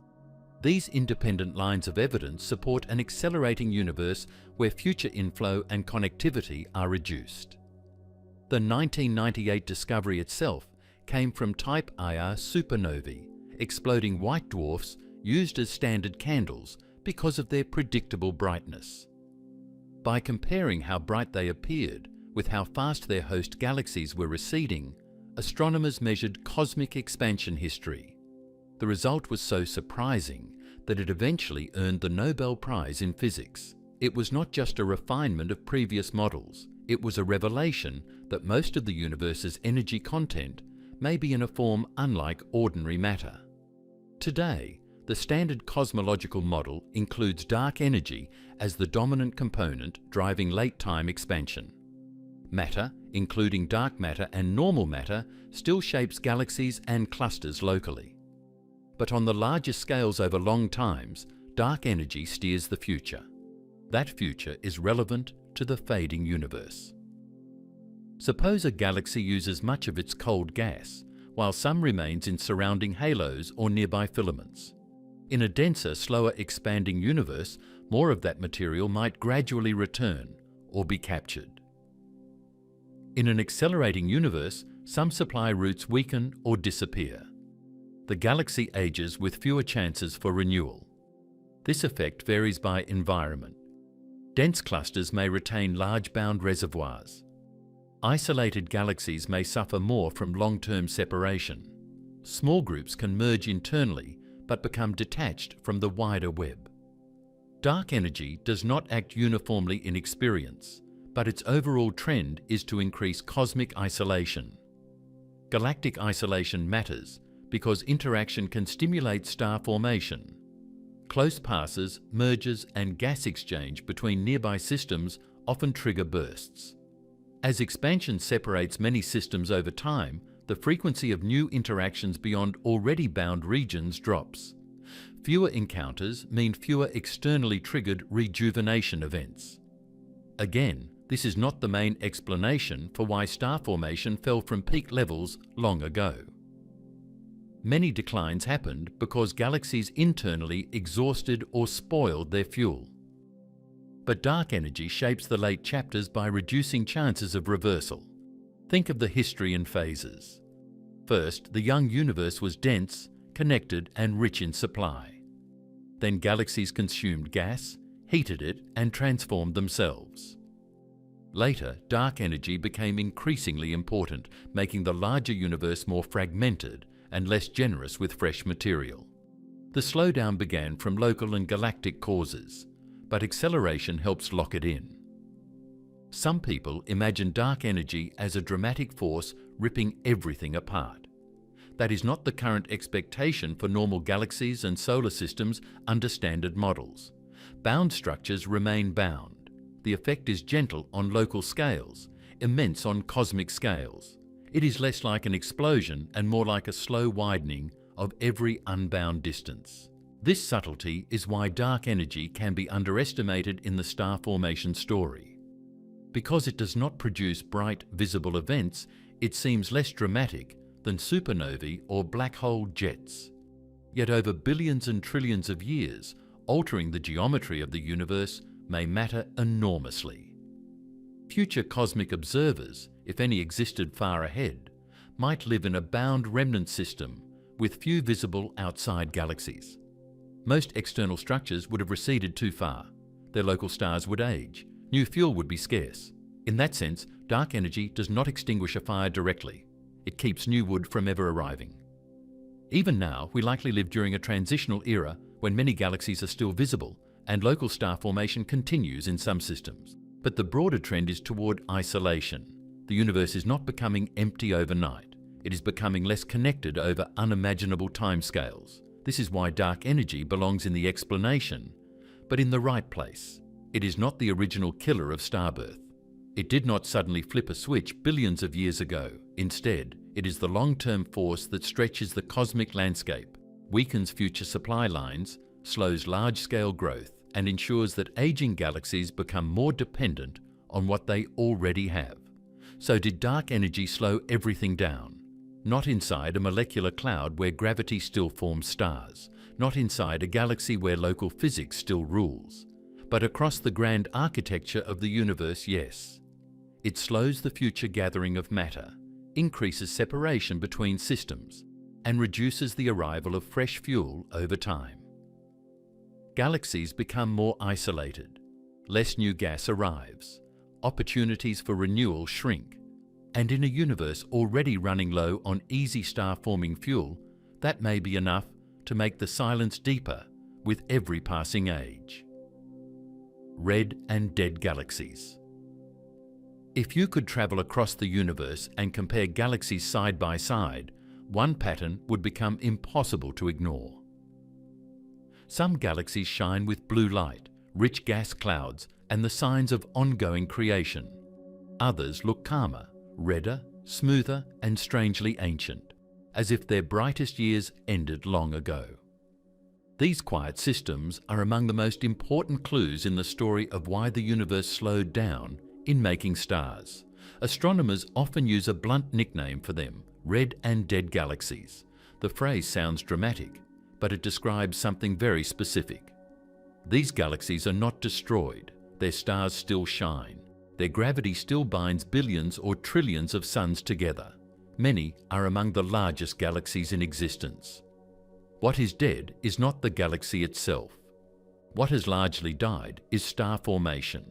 They are systems where the birth of new stars has slowed to a trickle or nearly stopped. That matters because galaxies are easiest to understand when seen as living populations of stars. A galaxy with active star formation contains generations at different ages.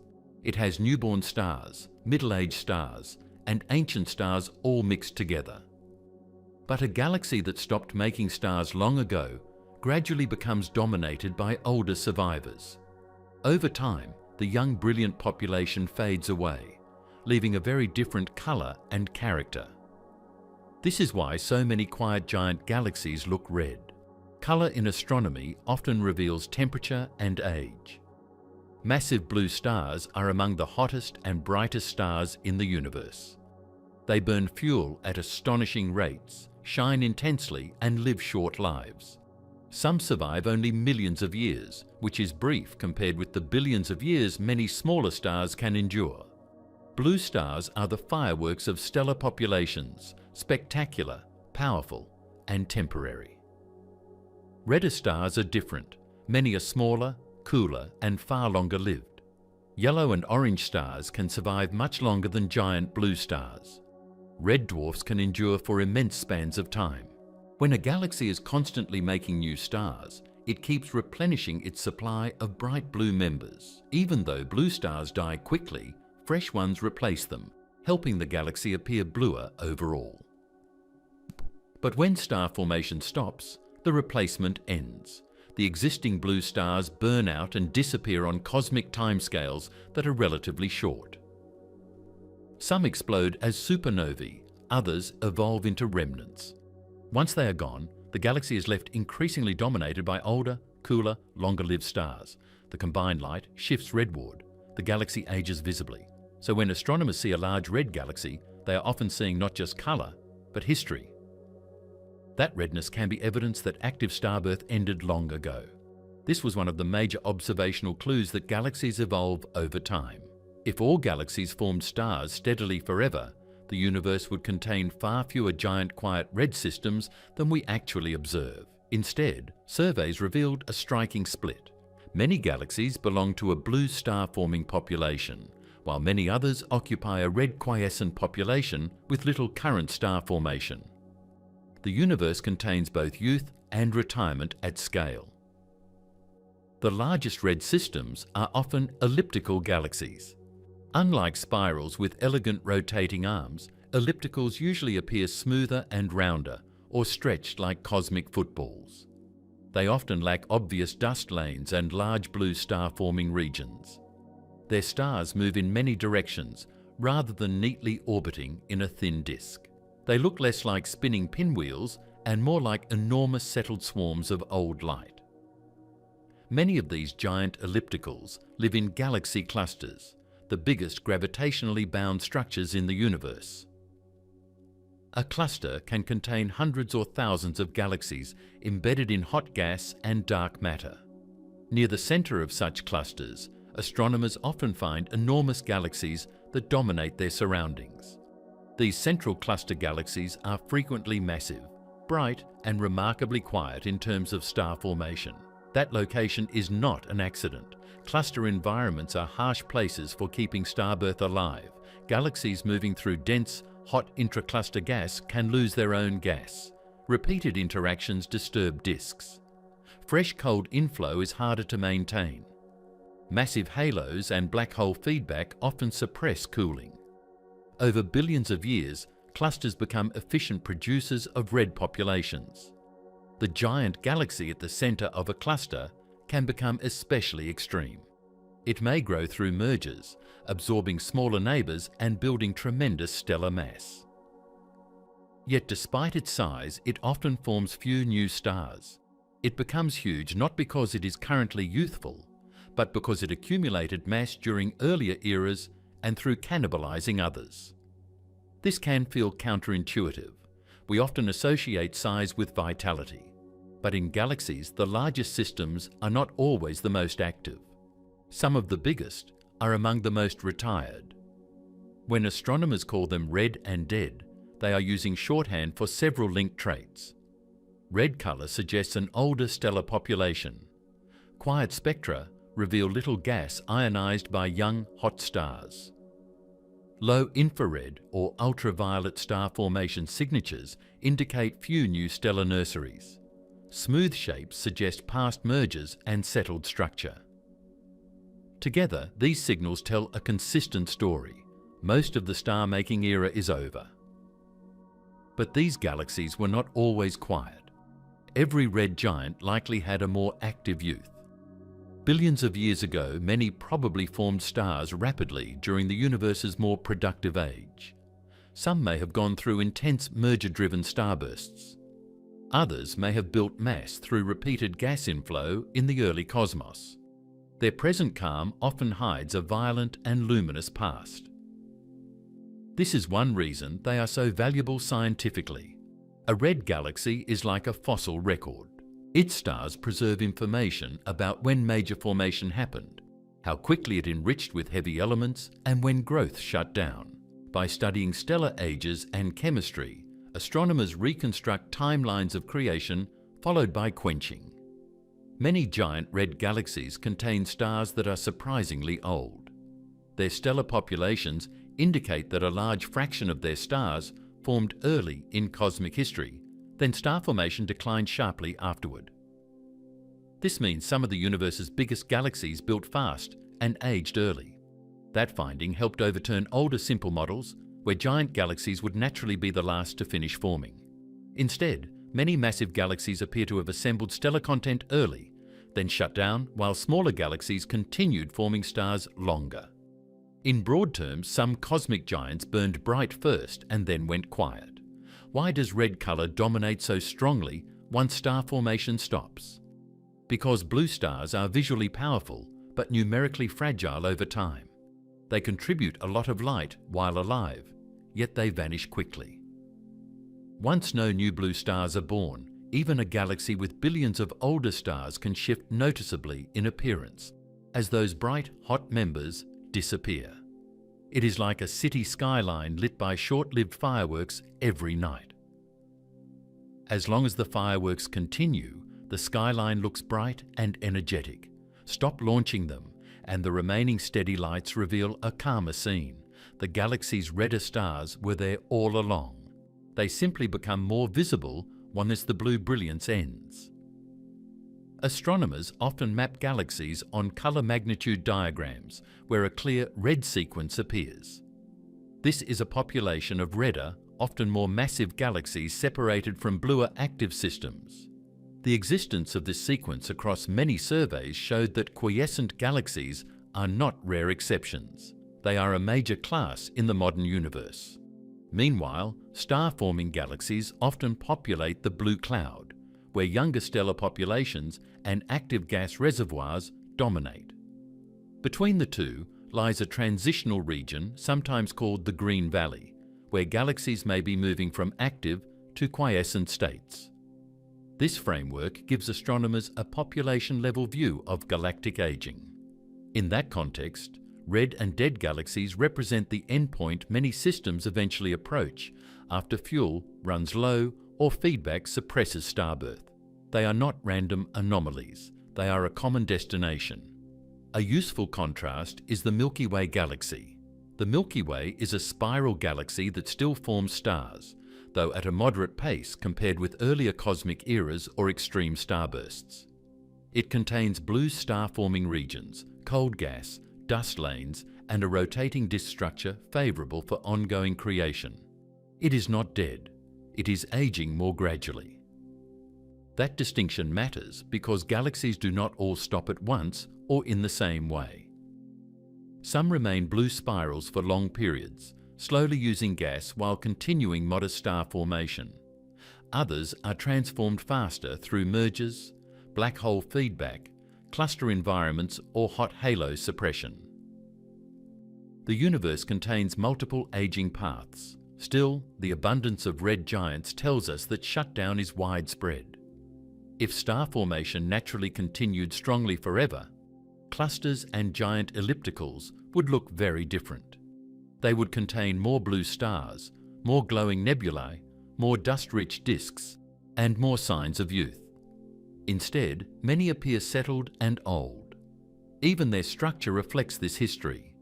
Spiral arms are often linked to cold gas and ongoing star formation. Ellipticals lacking such features suggest that the ordered gas-rich disk phase ended or was transformed. Their shapes often hint at mergers that scrambled stellar orbits and helped consume or heat gas.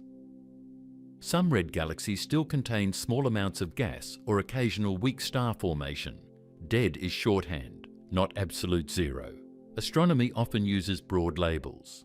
A galaxy may form a few stars here and there while still being considered quiescent compared with active spirals. What matters is the dramatic reduction from past levels. Likewise, red color can be affected by dust in some cases, but for many giant ellipticals, the dominant cause is truly old stellar populations rather than obscuration. Detailed spectra allow astronomers to separate these effects and confirm ages. One fascinating consequence is that looking at distant galaxies means looking back in time. When astronomers observe the younger universe, they find fewer fully settled red giants and more active blue systems, especially at earlier epochs. As cosmic time progresses, the red population grows. This is direct evidence that galaxies transition into quiescence over time. In other words, the modern abundance of red and dead galaxies is itself proof that the universe changed. The cosmos did not remain permanently youthful. It accumulated retirees. There is emotional language people sometimes attach to these systems, but scientifically, they are not failures. They are outcomes of evolution. They converted enormous amounts of gas into stars, enriched space with heavy elements, hosted generations of stellar lives, and often became the dominant mass centers of clusters. Their quiet state reflects completion of one phase, not meaninglessness. Yet for the story of declining star birth, they are unmistakable warnings. Each red giant is a monument to fuel once available and no longer flowing. Each quiet cluster center is evidence that some of the universe's richest environments are no longer rich in new creation. When you look at one of these galaxies, you are seeing billions of stars still shining, but mostly stars born long ago. You are seeing a place where gravity still rules, but youth has faded. You are seeing the long afterglow of earlier cosmic abundance. And across the modern universe, there are many of them. That is why red and dead galaxies matter so much. They are not just another galaxy type. They are visible proof that star formation on grand scales has shut down in countless systems. Their redness tells you the blue giants are gone. Their quietness tells you new ones are not replacing them. Their size tells you even the mightiest galaxies were not immune to aging. The contrast with blue spirals like the Milky Way makes the message sharper. Some galaxies still breathe slowly. Others have entered retirement. The universe contains both, but the growing presence of red quiescent giants shows where the long trend has been heading. So when we ask whether the universe stopped making stars, the answer is written in these galaxies of old light. Smooth, red, massive, and calm, they stand across clusters and deep space as the clearest witnesses that the age of easy starbirth has already passed. The Milky Way is still an active galaxy, but it is no longer in its peak era of star formation. It contains cold gas, dust, and spiral arms where new stars continue to form. Yet the overall rate is much lower than it was billions of years ago, when gas was more abundant and the universe itself was more productive. Starbirth still happens, but it is slower, more spread out, and dependent on a shrinking supply of usable cold gas. That gas will not last forever in its current form. Over time, more of it gets locked into stars, heated by stellar activity, or disturbed by energetic events like supernovae. The galaxy is slowly moving from a youthful, high-activity phase into a more mature stage where creation continues, but at a reduced level.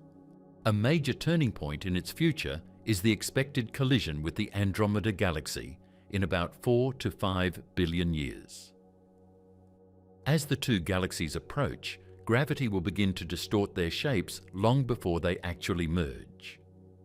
Gas clouds will be compressed, and this can trigger a temporary increase in star formation as new stars are born in bursts caused by the interaction. But this burst will not last. As the merger continues, gas will be consumed quickly, redistributed or heated, while central black holes may become more active and further disturb remaining fuel. The original spiral structure of both galaxies will be destroyed, and over time they are expected to form a single larger system that looks more like an elliptical galaxy than a spiral. After this transformation, star formation will likely continue at a much lower rate. Some gas will remain, but much of it will already have been used or altered during the merger. Without steady fresh supplies, the new galaxy will gradually become quieter and more dominated by older stars. The key point is that the Milky Way is not an exception to the broader pattern seen across the universe. It is still forming stars today, but it is already on the same long path towards slowdown and eventual quiescence that many other galaxies have followed.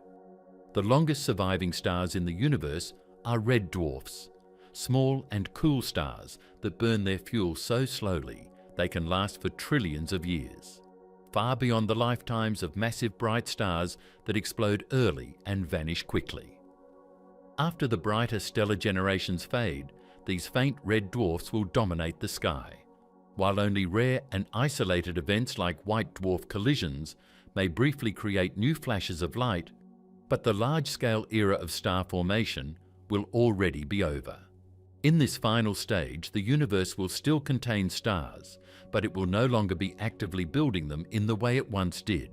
And this slow shutdown reflects a long process driven by many combined factors, including the loss of cold gas, energetic feedback from supernovae and black holes, the formation of hot gas halos that prevent cooling, weaker gas inflow over time, and the effects of cosmic expansion separating matter on the largest scales, meaning the universe did not stop suddenly but gradually transitioned away from its peak of star creation over billions of years.